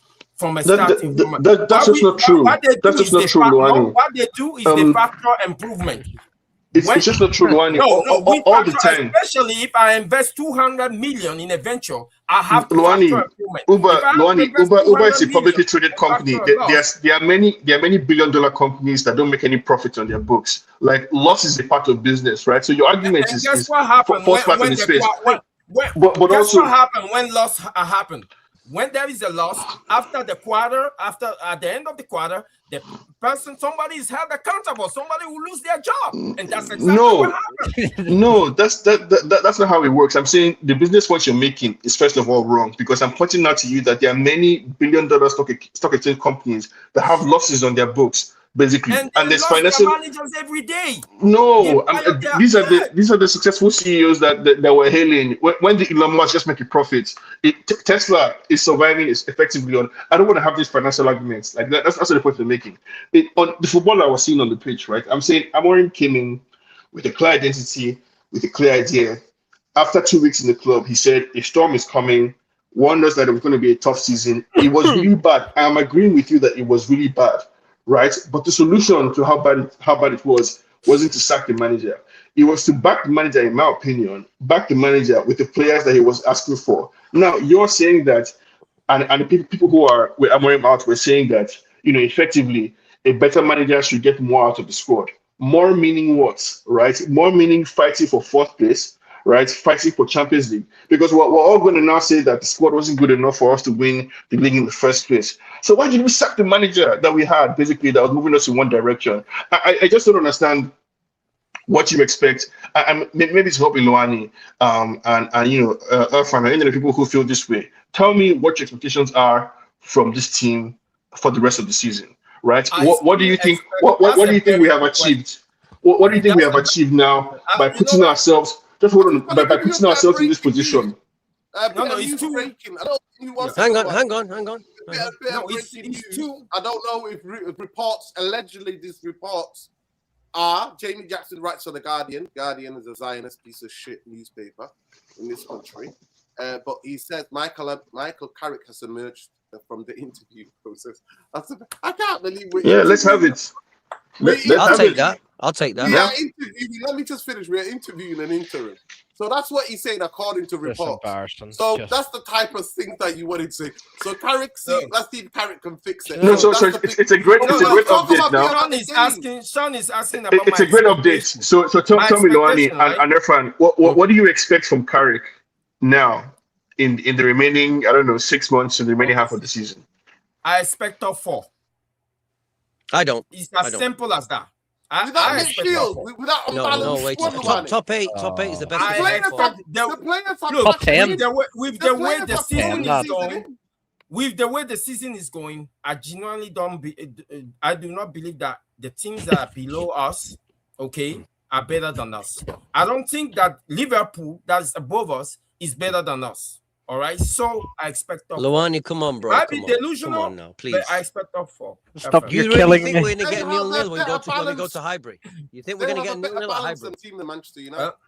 Come on, the teams. Please, listen, come on, bro. I'm going to show you. I trust Michael Carrick. Okay, I trust Michael Carrick. I trust these players. Can I pitch in when it comes Regardless to of how foolish that sound. Hang on, let Jarvis come and pop in. There's Go a on, difference Jarvis. between Carrick and Ollie. So we gotta choose the pathway. You know, it's not about the name or the aura or the person. Okay, I'm biased. I'm Norwegian, so I think Ollie can come in and do a job. But Ollie, we know his type of football. It's about directness. It's about transition. It's about counter attacking. It's about low block and sometimes high press. It's not about controlling the game. It's not about possession. When it comes to Carrick, he likes control. He likes the build-up. He basically do the same thing as we did today. Centre backs wide, one midfielder drop down, wingers, fullbacks high and wide. And we try to play out the ball, and we use the goalkeeper as the extra player. So we have overload and just thread ourselves out under control. And also he likes to recycle possession over and over. You know, it's not about crossing for volumes. You know, when you have the wingers on the ball, it's about recycling the ball and keeping control of the ball. The weakness is if we lose the ball because we push the team up high, we play with 2 and 3 and 5 on top. So when we lose control because we don't have the qualities playing this type of football, we are vulnerable on counter-attacking situations, transitions. We're going to get pressed, Jarvis. I think we can see. We're going to get pressed. We're not good enough to play out from the back. We haven't got the strength in midfield to be able to hold and control football games. So we're going to get battered. But we might score some goals now and again. That's what you're basically saying. Well, but he sets up in the mid-block. It's compact. You know, we have sometimes things I like, but I don't think we have the squad to play the type of football Carrick wants to play.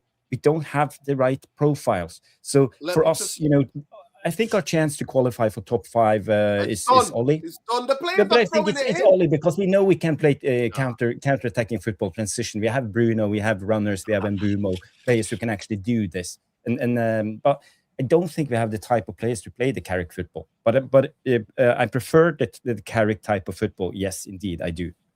Okay, let me just say. I disagree, though. Sean just wants to ask the question: what happened? So knocked out the League Cup, get knocked out the FA Cup. No European sat their manager, dropped. Look, drop. This is the reason why this squad is nowhere near good enough to get anywhere near European football. Forget even Champions League. Dropped points to all bottom 7 teams in the league in the last 8 weeks. Got an interim manager to place before appointing another interim manager. We're the only football club that... Yeah, but Nuruddin, hang on, Nuruddin. You know, when you ask the question of all questions, and I say this to all rival football fans, considering obviously since Ferguson left, is have we reached the bottom of the bottom yet, Nuruddin? And you keep thinking every year we reach the bottom, and the bottom gets even deeper. No. Helgi, welcome to the stream, Helgi. How are you? How are you feeling after that lovely... By the way, can we just give it a clap and admire the football Brighton played, especially in the second half? Yeah, my absolutely. God. They could have, honestly, if they got their last pass right, they could have scored 4 or 5. It could have been anything. People, there's 200 of you in here. But Nuruddin, they coached well. Everyone knows what they're doing. They coached well. Yeah, they coached well, regardless who's the coach. Regardless who's the coach, because they got away a game. Go ahead.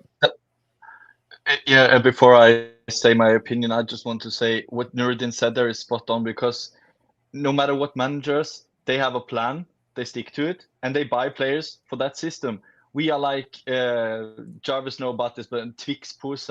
We are like a bag of all different flavors in one bag. Like we have Shaw brought in by Van Gaal, who plays a certain football. Then we have Mourinho football. Then we have Moyes. No, he did only buy. And then we have Ten Hag. And then we have Interim. And then we have Ineos players. And then we have Glazers players. Because we always talk about managers, like previous managers players. But I also put in the category of Glazer players. We have previously Glazer players, because not every, like Ole didn't want Sancho. Ole didn't want Ronaldo. You remember?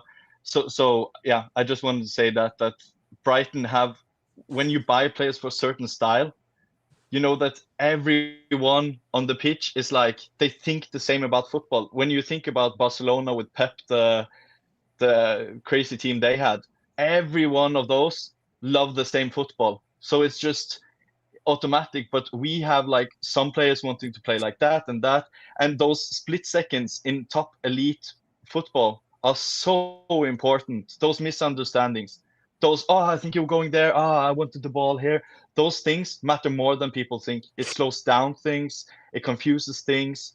So yeah, but about the game, I wrote some notes after the game.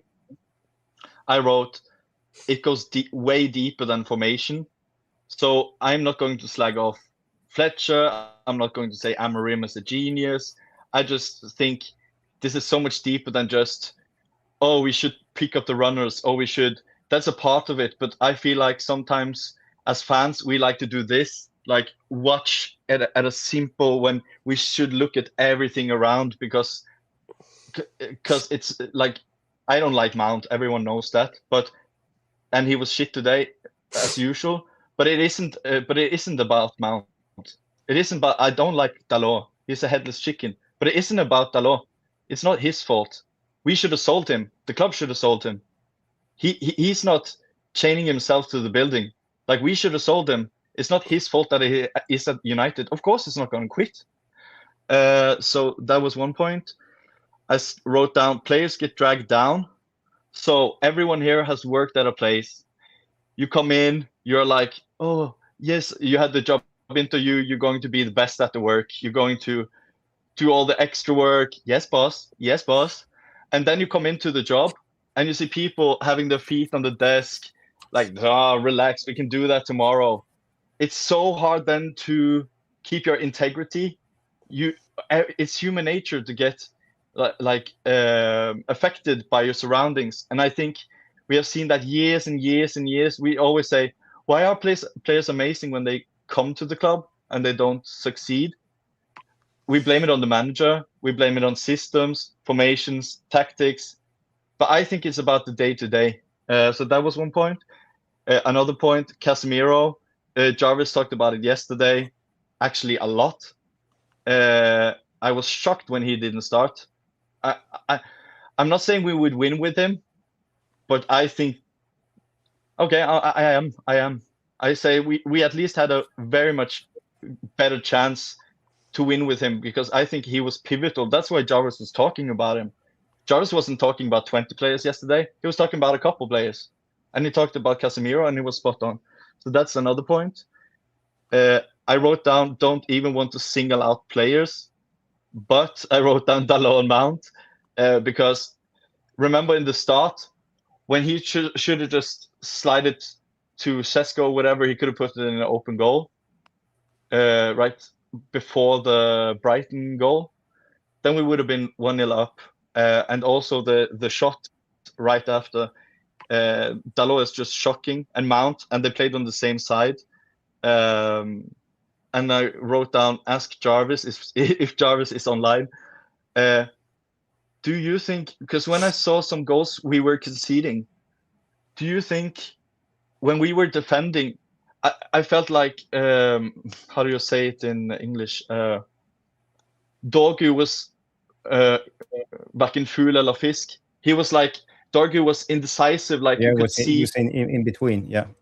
Yeah, Dorgu was, not only Dorgu, but I felt that Bruno, the players, like, are we too used to the 3-4-3, Jarvis? That was the question. Like, it takes some time to kind of adjust, get it off. I mean, switch back like to switch back. The patterns and everything, because those spaces, like for the one goal, I think it was the space between our left back and right back and the central defenders was huge. Like we were playing three at the back, and I felt like that's like a muscle memory. Yeah, second. Could be.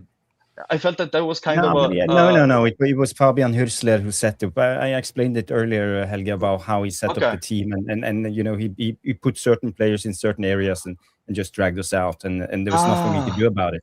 We got schooled, and Carrick didn't react quick enough, and they didn't change it up, and we didn't have the right personnel for the roles that Fletcher set up, and also, you know, us trying to build up from the back without midfielders who can actually ping the ball is a disgrace.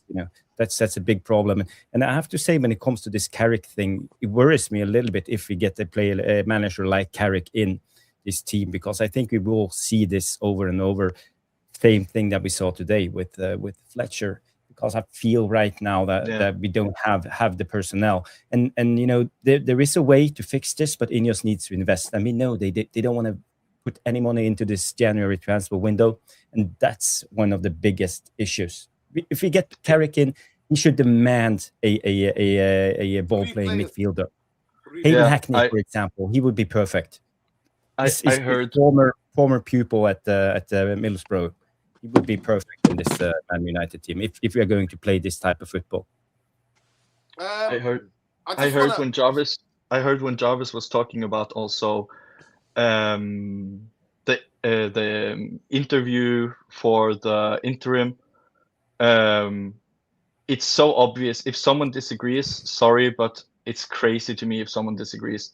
We are doing this and using time to steer away from the January. Like someone, it's not even like maybe that's it's like there's no reason. What are they talking about in those meetings? Like, do you want to be an interim? Yeah, like there's no planning for the future, vision, everything. Like it's just, do you want to be interim? Yeah, like there's nothing to discuss. We're acting like we are. I've got a question. You made me think of a question. I personally, I put the poll out. I said, are the players checked out? By the way they were playing today, regardless even the tactics, the lack of tactics, the players are still on the football pitch. The way what they did, for me, looks like emotionally, mentally, they're checked out. That they want to call holiday right now. They want the end of the season. They want to join up with their national teams to go to the World Cup. So, to me, and no interim, you have to have the most incredible. You have to be able to show them the most incredibly engaged way to get them enthusiastic about the rest of the season. Can anybody do this? Is it Ollie or Carrick, or is there anybody in the world that hang on, Nuruddin. So from that question then, from your question, I'm going to ask you a question. Does that give them an excuse to have their players got a fair excuse by what you just said? Irfan, one thing you know about professional footballers, and people that don't know need to know this, you never give them an inch to have an excuse. Yeah. If anybody in the world, professional footballers, they'll take an inch. Use it as the biggest excuse ever. And it also depends on. Read any books about anything about managers. Read any books about any footballers. Right? They love an excuse to go. It's not me. It's whatever's around me. Players. So whoever that person comes in. So the point is this. The point is this. The reason why they're not going to sign people, right? The reason why we're not getting anybody, even anybody on loan. That's how mad it is. We're not even going to get anybody on loan. It's because. One, they don't want to spend the money. They've already spent 30 million hiring and getting rid of Amarim, right? This is the club that has got the workers on a diet of bring your sandwiches and soup in a cafeteria, by the way. They can they can't have the fish. Players can have the fish. But Nuruddin, he's only doing what Let me finish. Let me finish. Do what corporation bosses do. That's what corporations do. It's a football club. Let me finish the point. It's a football club that does that, right?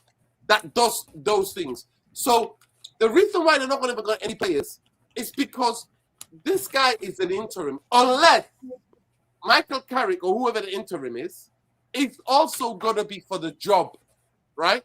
He's also one of the rehearsing to get the job, right? They want to say, we want to invest. Because they're all propaganda through the Athletic, by the way. And shame on all those dickheads who work for the Athletic. Yeah, wow. Shame on them. No, they come on, guys. We know a lot that we know now because of the Athletic. Let's not shit on them. They do some really good work over there. They're still bootlicking. They're client journalists, Nuruddin. Yeah, let me just make the point. Let me make the point. Because the propaganda that's coming out of the club, which those people, it's not even that. It's like them just printing out the sheet from Ineos and then printing it going, this is what the club's going to do. The 100%. New coach, he needs to have money, so they put the money back. The money that they put the bid in for Semenyo, they're not going to spend it on an interim. They're going to spend that money on whoever the new manager is. And we don't know who the new manager is. Yeah, Nuruddin. The point I want to make to all of you guys, and I want to bring Irfan in and Ben in, and I want to hear from Sean as well, is that They're not going to spend any money because they're keeping that money back for the summer. So this interim is already going to fail, even though we've got gaping hole. We lack any midfield ball playing or physicality within the football. And we need a centre-half that can play in the two. We've got the injury-prone Matthias de Ligt. We've got injury-prone Harry Maguire. We've got injury-prone Martinez, right? Mount. So, and we've got Lenny Yoro, who's a young kid, right? And Heaven, who's a young kid. So, to me, Manchester United need 2 midfielders, a centre-half, and a fullback. Do you trust Dogu to be the fullback for the rest of the season? Or Luke Shaw to be? Do you trust Diego Dalot? We need 5 to 6 players to get loans as much as we can for the rest of the season. And they're not going to be able to do that because there's not going to be enough games. So this idea that interim is going to be set up to fail because players have already checked out.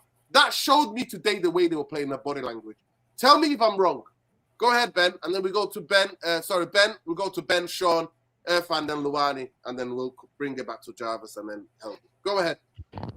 Sorry, you my Wi-Fi's we playing there towards the end. What was the question again? Sorry, Nerdin. They're not going to be able to. The interim is already, whoever it is, Carrick, Ollie, they're already set up to fail because deficiency in structurally, personnel-wise, whatever football they want to play, Manchester United do not have those players. Whatever formation. We don't have any. I've explained the centre-backs. None of those 3 can't because they're going to be forced out wide.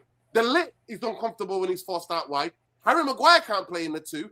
And Martinez is clearly showing in these 2 games he can't play in the front because when Dogu vacates, he can't go out wide and cover that space. So the new manager, whoever they're going to be, is the one where they're going to do the bandwagon PR bullshit.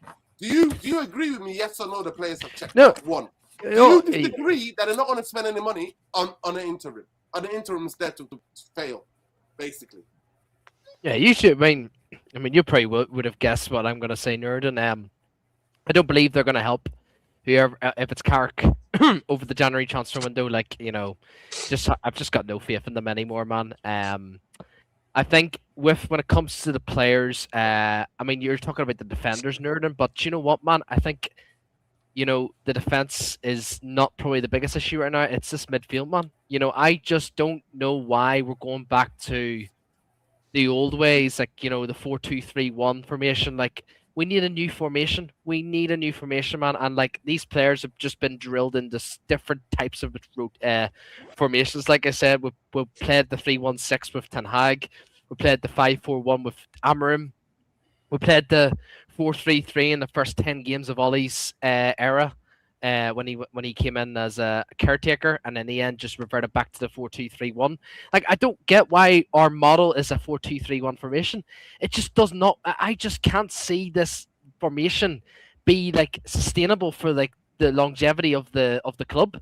I just think we're just gonna be down here again with the same shit every time, where teams are just overwriting and just over, they're bringing more reinforcements into the midfield, and they're actually just stacking the midfield, and we're just going to win the midfield battle. When Ollie came in at the very beginning, we never had any of these issues. We never spoke about why are we so wide open? Why is this? Why is that? No, we did. I'm sorry, Ben. We did. No. Fred and McTominay were not good enough. No. I'm on about Pogba. I'm on about Pogba, Herrera, and Matic. That's what I'm on about.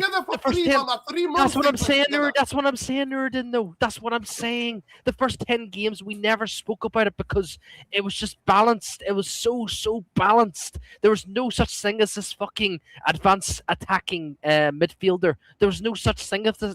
At the end of the day, Man United's always been about the width. We need to go away from that, man. We need to go away from that. Just play through the midfield, play through the lines. We tried playing out for the back door today, and it was absolutely fucking dreadful, man.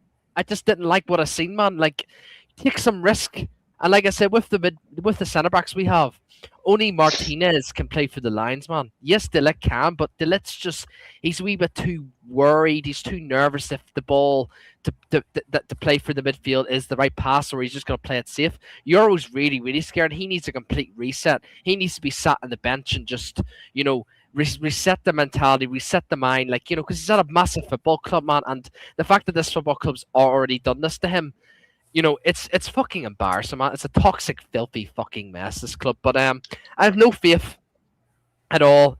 I think this whole Michael Carrick, Ollie, this whole manager debate, what manager do we want? What tactics do we want? Bro, I think we're all wasting our breath talking about coaches and managers, man. I'm being serious, man. And if you really want to go down this path, and I'm more interested about what happens on the football pitch. I'm more interested about Man United, what the tactics and stuff. Bro, just, you do you. That's all I'm gonna say. Because at the end of the day, I would say to anyone that thinks like that, you're not gonna see any bright or any the glory days coming back to Man United now, because we're just gonna keep constantly losing. And like I said, I just don't have any faith in these owners and all, man. And like I said, Carrick coming in, yeah, I mean Carrick's done well at Middlesbrough. I'll give massive credit to him. But bro, we know what midfield. Sorry, we know what formation Carrick played at Middlesbrough. 4-2-3-1. What are we doing here? What are we doing? If Carrick came in and he just played a flat 3, I would have no issue. I would have no issue. But I don't know, man. Do you know what it is, man? I'm pissed off, and I'm just. Guys, I've had enough, man. But this is what. So we got 15, I'm just. Listen, we've got 15 minutes left of the show because we can be all night talking. Yeah, I know. Keep it concise, keep it short. Yeah, go ahead, Irfan. Yeah. And then bring Sean in. Go ahead, Sean. Then Irfan. Then I just wanted to say that, but this is what is confusing me and kind of pissing me off, right? 2 weeks ago, I knew that Lenny Euro was the right centre back, and it was a question of if he was mature to step up the team. I knew that Martinez was the left centre back, and he was a better player than Luke Shaw right there. I knew that I was waiting for Delete to come back as our main centre back. I knew that Patrick Dogu was a left wing back, or he could play at the top right position. I knew that Cunha and Mason Mount were competing for the left 10, and that Mbeumo was our right number 10, and that Sesko was our striker. I knew that Ahmad was supposed to be our right wing back, and I knew that we're moving in one direction and we're trying to improve the squad. Now I'm hearing this and that and this and that. And I just wish you were in this position. The midfield is not strong enough. The midfield has never been, even with everything that you saw, was weak. Playing Bruno was never going to work. That's why we couldn't win, even with Bruno and without Bruno. We were where we were. And you guys say we were 4 points or 3 points of top 4. Yeah, we were also 3-4 points of 15. So let's not try and make it and remix it. I'm not remixing anything. It's glass half empty, glass half full. There's 50% water in the glass, depending on how you look at it. This squad, regardless of the way we play, this squad was always going to be. We said it. I said it from day dot. We said when Ten Hag was here, that midfield, regardless whoever the coach is, midfield defense needed to be sorted. Goalkeeper needed to be sorted. They sorted. But do you know who agrees with you? Do you know who agrees with you? Amorim. That's who agrees with you. That's who was making the arguments that he needed a better midfielder than what he had right now, right? But instead of getting him what he needed, he had to be listening to all the other chefs in the kitchen, basically. But yeah, I mean, I think that's clearly fake news. By the way, I'm getting here. I'm getting. Is this true? Oh, of course it's not. That's not. That's fake news. That's fake news. That's fake news. You had your chance. This came out for 25 seconds ago. Bruno Fernandes's X account has been hacked. Supporters should not engage with any of the posts. So the club is trying everything they can to take this away. It's a joke now. It's a joke. Well, it's true. It's his account. 5 million followers. It's hacked. Bruno, you had your chance, bro, to redeem yourself, man. You had your chance. You know what, Travis? You need to send me that. Big up Bruno. I'm behind Bruno if he's doing that for real. Oh, so would I. He can fuck off as well. I'd surrender. Yeah. It's a good one. Sorry, Sean, you were saying. No, I mean, I've said all I needed to say. I don't understand why we need to be in this position. I don't really have much patience, right, for the people who think Amorim should have been sacked, but still don't have any expectations for this season. And I don't have any hope that Ineos is going to make the right call. I support Carrick if he becomes the next interim manager. Whoever the next manager is, I will support him because fundamentally, my belief about the club is that a manager needs to be given time to see out his ideas. And until we come to that realization, right, we're going to be here going around in circles, basically, ringa, rosy, like the clowns that we are. So let's continue. All right. Go ahead, Irfan. And then we'll go to, Well, I'll go no. to Luwani. You said it. I'll go to Luwani first. Then Irfan. Then Jarvis. Yeah, so the point I was just trying to make about what Sean just said, given the position of the players, say Dogo, Lenny Yoro, we know where they were a few weeks ago, we know what position they're playing. It's fair to also note that none of those players have played in any of those positions in their previous club. So that's also a case where they're playing out of their comfort zone. That need to be noted. So now we're asking the manager to be backed to replace a whole maybe 11, a whole squad of 11, in order for us to show allegiance to his system. That never happened at any club. Now, I will not have this clown that just got fired make me believe that this team is not a good team or we don't have a good squad. Look, on any day when we have our starting 11, we will have 6 international, 6 Premier League proven players on the bench. I mean, Maguire, okay, Delete, Mazarawi, Mbomo, Kobe, and Xerxes. That's the squad for you. When we take our left back position, Luke Shaw is competing with Dogu. I'm talking about a 4-2-3-1. Luke Shaw is competing with Dogu. Any team in the league will take that. On our right side, Mazarawi is competing. Mazarawi is competing with Dalot. Any team in the league will take that. I'm talking any team that is not Arsenal or City will take that. On our left side, let me finish. Let me finish. That's what I'm saying. On our left side, you overrate these players. The players that shit Luke Let me finish, please. Let me finish, right? On our left side, we have Mazarawi, who is an international, right? He's competing with Dalot. On our center back, easily, Harry Maguire and Delete are starters. And Lenny Yoro and Haven are on the study for them. Any team will take that squad, okay? Because, yes, I noticed the only weakness we have is in our midfield where we have Casemiro, Kobe Mino, and Ugarte that are competing for the double pivot. We still have 3 players, and all 3 of them are international, regardless of what we think they are. If we go up front on our wing, we have Mbomo and Ahmad competing for the same spot. Any team in the league will still take that. On our right side, we have Cunha and on our left side, we have Cunha and Mount competing from the same spot, full international. In our strike force, we have Xerxes and what's his name? The young Sesko competing. We have a squad, people. The issue that is wrong with this team is not the players, is something in their head where everybody's trying to be a hero. I know this is what this club tried, but we need a manager that needs to come in and tell them that you guys are a unit and need to play as such. No one look at that Brighton team today and think that they are better than ours. Look at the name I just gave you. But they play better football because they've been coached, and we don't need a world-class coach for that. Did you even hear about the Brighton coach before today?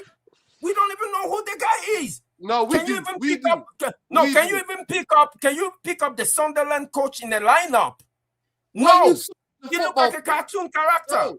Luwani, I'm sorry to say. I heard all those names being thrown around.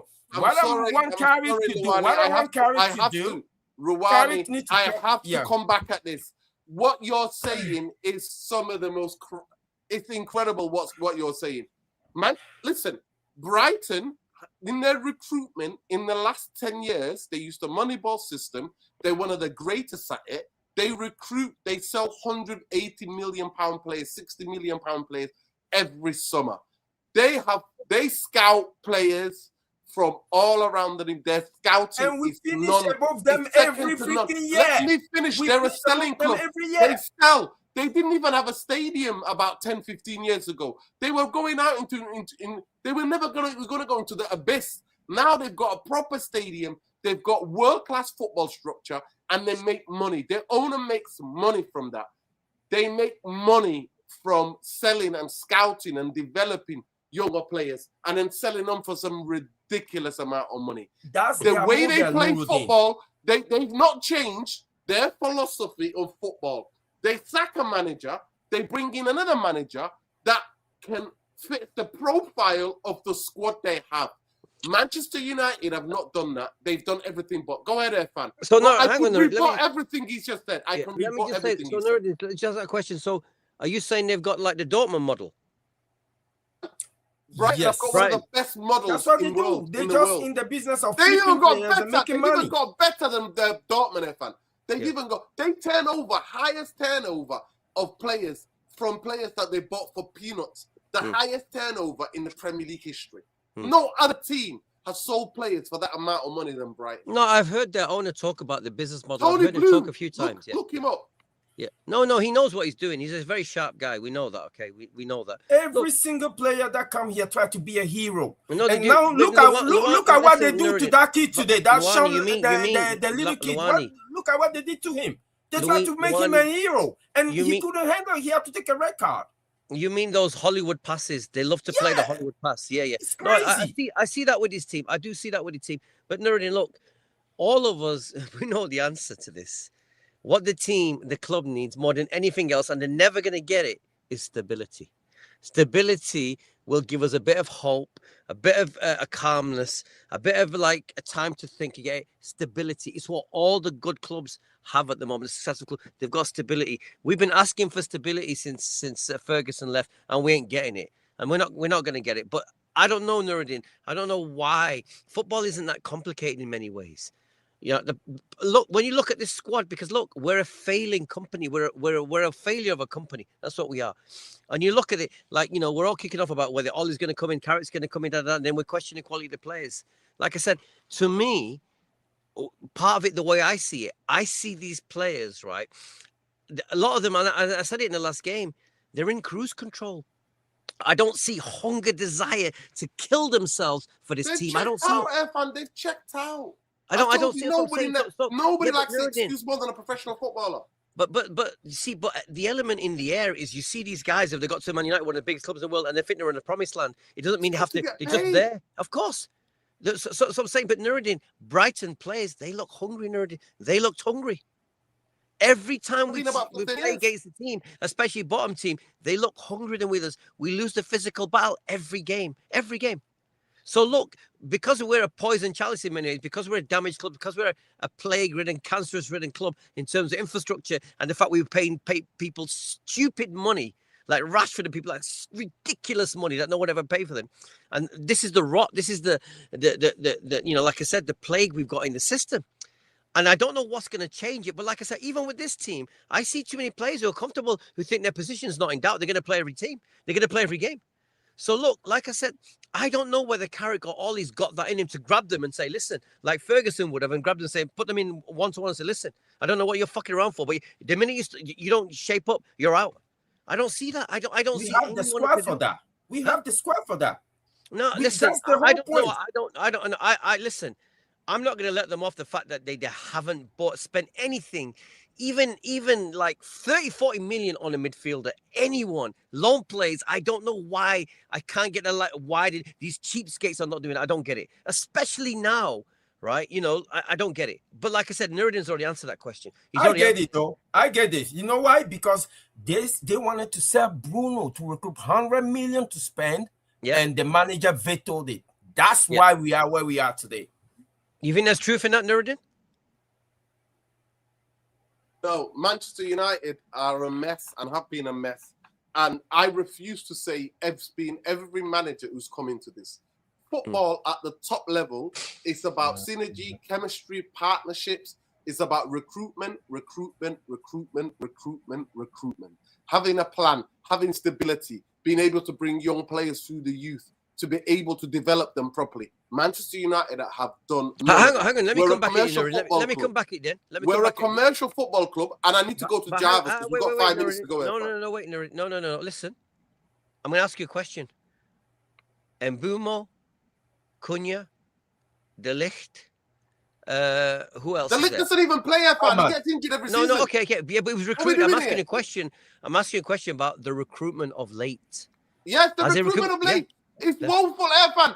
All we did was buy 2 players, one from Wolves, the best player of Wolves, and the best player, and the best player of Brentford. Both of them Manchester United fans. Both of them had this tinted glasses, looking back at yesterday. And you know what? That's what they grew up on, and they're thinking they think we're that football club. We're not. We are a commercial football club, a brand. And Jim Ratcliffe comes out and says it explicitly every time he's interviewed. Is to make Manchester United business as profitable again. That's his only mission. And let me go to Jarvis. Yeah, talking about Brighton, they have spent roughly around 350 million over the 2 last seasons. So they are one of the biggest spenders, just to clarify. They are not just buying cheap and selling high. So, and we have spent the last couple of seasons roughly around 450. So it's about 100 million more than Brighton during the last 2 seasons. And we are in a rebuild. We are backing managers. We have the highest revenue. And of course, we should spend a lot of money. But, just to say, to compare, Brighton have a lot of quality players. When talking about transfers, for me, we don't even have anybody that's good in the midfield as Gross. Gross absolutely ran that game. Keeps it ticking. Control. He did. He did. Yeah. Go ahead, Jarvis. But we have a director of football, the inexperienced clown called Wilcox. And Weetabix, Mr. Weetabix, we call him on this channel. Yeah. Have you had your Mr. Weetabix. But the thing is, he has the overall direction of the club. That's the job of the director of football. So we should be able to sign player in January. Nevertheless, even if we don't have a manager in yet, because we have a gaping hole in that midfield. We need midfielders, 100%. Irfan talked about it. You talked about it. Everybody's talking about this. We need midfielders. So why can't we just sign at least one midfielder? A player like Ruben Neves is available. 20 million. Premier League experience. He would fit perfectly with this long passing, coming in, dropping in between the center. It would probably fix our season if we can get him in. Would you think a midfielder would have changed the fortune of Amorim? 20 million Hang on, pounds. Lawani. Let Jarvis speak. Go on, Jarvis. So for me, it's a big mistake because we have owners with no backbone, no spine. We have this Wilcox, but they don't want to spend money because granddad Sir Jim Ratcliffe, the rat, comes in and say no. We want the financials to be steady. We want to spend our money on infrastructure and other stuff. Paying private jets for the Glazers and all of this bullshit. So for me, we are not trying to fix the club. That's why my original statement in the beginning was, it was never a rebuild in the first place. They are just putting the wool in front of our eyes, trying to fool us all. So just be aware, people. Do you think a midfielder would have changed the fortune? On this channel, we said it 2 years ago that Ineos rebuild is a farce. We said it and we told everybody and we explained. Look at Nice, what they did at Nice. Look at where they failed in the boat racing. Look what they did after 1 or 2 years after Sky Cycling. It all went downhill. Marginal gains was bullshit. We said it on this channel. Not because we know something spectacular, not because we can see into the future. It's because we looked at what Ineos do and what they're about. They asset strip, and the thing they only asked about is profit. then they usually sell on the businesses or buy more businesses. And So assets Nuruddin, so that's what they Nuruddin, do.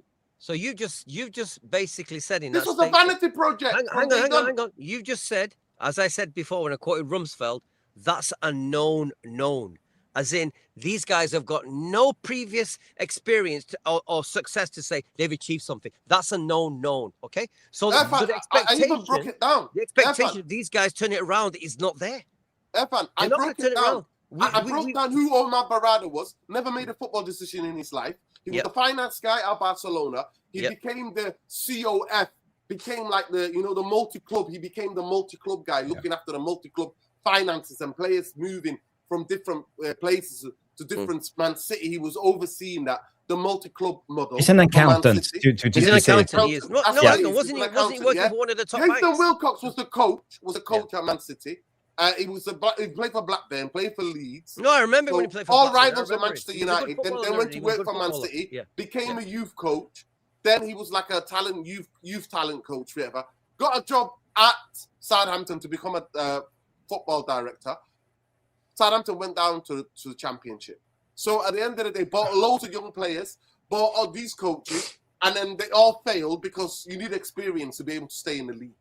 And all that project failed. Manchester United now made him the director of football. Helge, you got 2 minutes. Yeah. I just wanted to what you guys were talking about, like Jarvis's point about getting in Ruben Neves, for example. Okay, it's been clear from Amorim, from everyone, that they are going with the model of signing Ineos players, project. They're not signing for the managers anymore. So why can't they do it now? Yeah. Because it makes no sense to say, but we don't have the manager yet. But when we get the manager, they won't sign the players that the manager want either way. They are going with the project anyway. So it's just a deflection tactic from them to do that. And the last point I wanted to say before, and now they're following the Chelsea model, buying loads of young players. Because Jim said, I'd rather find the next Mbappe. So now they're upset with Vivell to find the next. So it's sincere. Mbappe. So if we take him at the word, then it makes no sense to not sign a player now, because and also the thing I wanted to finish up with is a thing that I think is really worrying is that when we all know how transfers work. You don't start to chat to a player like in the 16th of June and they come on a plane 18th and then sign. You start a little bit early. So my point is, I'm really worried that when we are going up against, like, there are not so many good players around the world. So when we go to a player and we call, let's say, Edison from Atlanta. Hey, Edison. Oh, hey. Do you want to sign for us? What's the vision? What's the plan? We have renovated Carrington. What formation does the new manager play? It's Manchester United. Ollie's at the wheel. That's what they'll say. You get where I'm coming from. So when we're selling in, it's Manchester United. That's what they're going to say to him. It's Manchester United. We have Ollie at the wheel song. So my point was, I'm really worried about us not having a permanent manager, because it makes it so much harder to sell in to players that are competition for. So therefore, we will most likely end up, because all the other players, like say if Ederson talks to Aston Villa, no, we have Emery is going to be here. He suits. Okay, bang. We don't know nothing. Do you know what manager? No, we're going to see after the World Cup. Like, so that's what my last point. I'm really worried about the transfer window coming in, because we will, how do you say it in English? Start on the back side, not on the front foot, but on the back foot. Since we deplore the lack of signing in the midfield, do you guys think signing the midfield would have made a difference for Amorim? Yes. Anybody else? Obviously, yes. Yes, everybody says yes, but yet we are on record on this stream saying that he doesn't play through the midfield. So what exactly are we talking about, right? Because he only Why need a doesn't he play to the midfielder. He only need a mid. Yeah, that's what we've been saying on this channel, right? So he only need a midfielder. He only need a midfielder to defend the ball, to cover the. He played with two midfielders, and we are on the record saying that he doesn't play through the midfield, right? I'm just trying to make the observation. Yeah, but let me finish my point. Saying he does not play through the midfield, Luani, let me finish my point. We all can remember when Ten Hag was. We had 700 shots against us every game because he just ran to the midfield. And we all remember the famous Carragher when he said, "You could park a bus in the midfield. You could park a bus in the midfield." We didn't do anything. We didn't fix it. We didn't do anything, and we still haven't done anything. Every manager comes to Old Trafford and describe exactly the way they attack our weaknesses. Luani, please 1 second. I'll have to get that graph up again for people. Manchester United neglect midfielders. Manchester United go right down. Let me just say this. Casemiro's done out here. Everybody can see. Ugarte can't pass the effing ball. Kobe needs to develop him. Bruno's not a midfielder. Manchester United need 3 midfielders, whether it was Amorim, whether it was Ten Hag, whether it was Bob, the builder, whether it's Jim himself, whether it's Ashworth, whoever's in charge, whether it's me, you in charge. 100%. Facts are the facts. 100%. The facts are the facts. But people, we can carry this on all night. At the end of the day, big up to Sean, big up to Ben, big up to everybody who jumped on. Big up and love to every one of you. At the end of the day, Manchester United we told you, this channel kept it 100%, regardless the amount of pressure, amount of people that said, I'm not subscribing to the channel because you're too negative. You're too negative. I mean, what's this news now? Sheikh Jasper said further discussion with the Glazers family to buy 100 Manchester United. Justin People has been rejected by the Glazer family. And pigs can fly. Well, there we go. Listen, at the end of the day, it is what it is. Manchester United are where they are because we're not a football club. We've never been a football club. Fergie won despite of them. Once he left, he was exposed. He was also part of the problem. Before that, he was part of the problem, covering up for Glazers, saying he said there's no value in the market. In the last few years of his reign. He came and said that. And he got paid. He was getting paid $2 million a year by the Glazers. And it is what it is. And he's still covering for it. He's still covering it. He's still there, even when he's not getting paid, not saying a word about the ownership model and what they're doing, and just sticking by it, being a good company man. At the end of the day, we're not a football club. Jim, listen to what Jim says every time. He wants to make Manchester United profitable. That means profitable by business, not on the football. And the football was always going to suffer. It's a vanity project. We're not going anywhere soon. Carrick, all this. The only thing I would say to you, lot, do not have any expectations. I know we're football fans and we're supposed to have a hope, but with this football club, it's done out here. I don't have an accounting degree. I don't have any of these degrees. What I have is my own eyes. I go to the stadium, I see the players, and I see how this club is run, and I pay attention to everything that comes out of the propaganda. And what, to me, is a disgrace. Call yourselves United fans, talking about all you lot are the Athletic. Call yourself United fans and admitting, I'm so heartbroken by your portrayal of the Manchester United fans.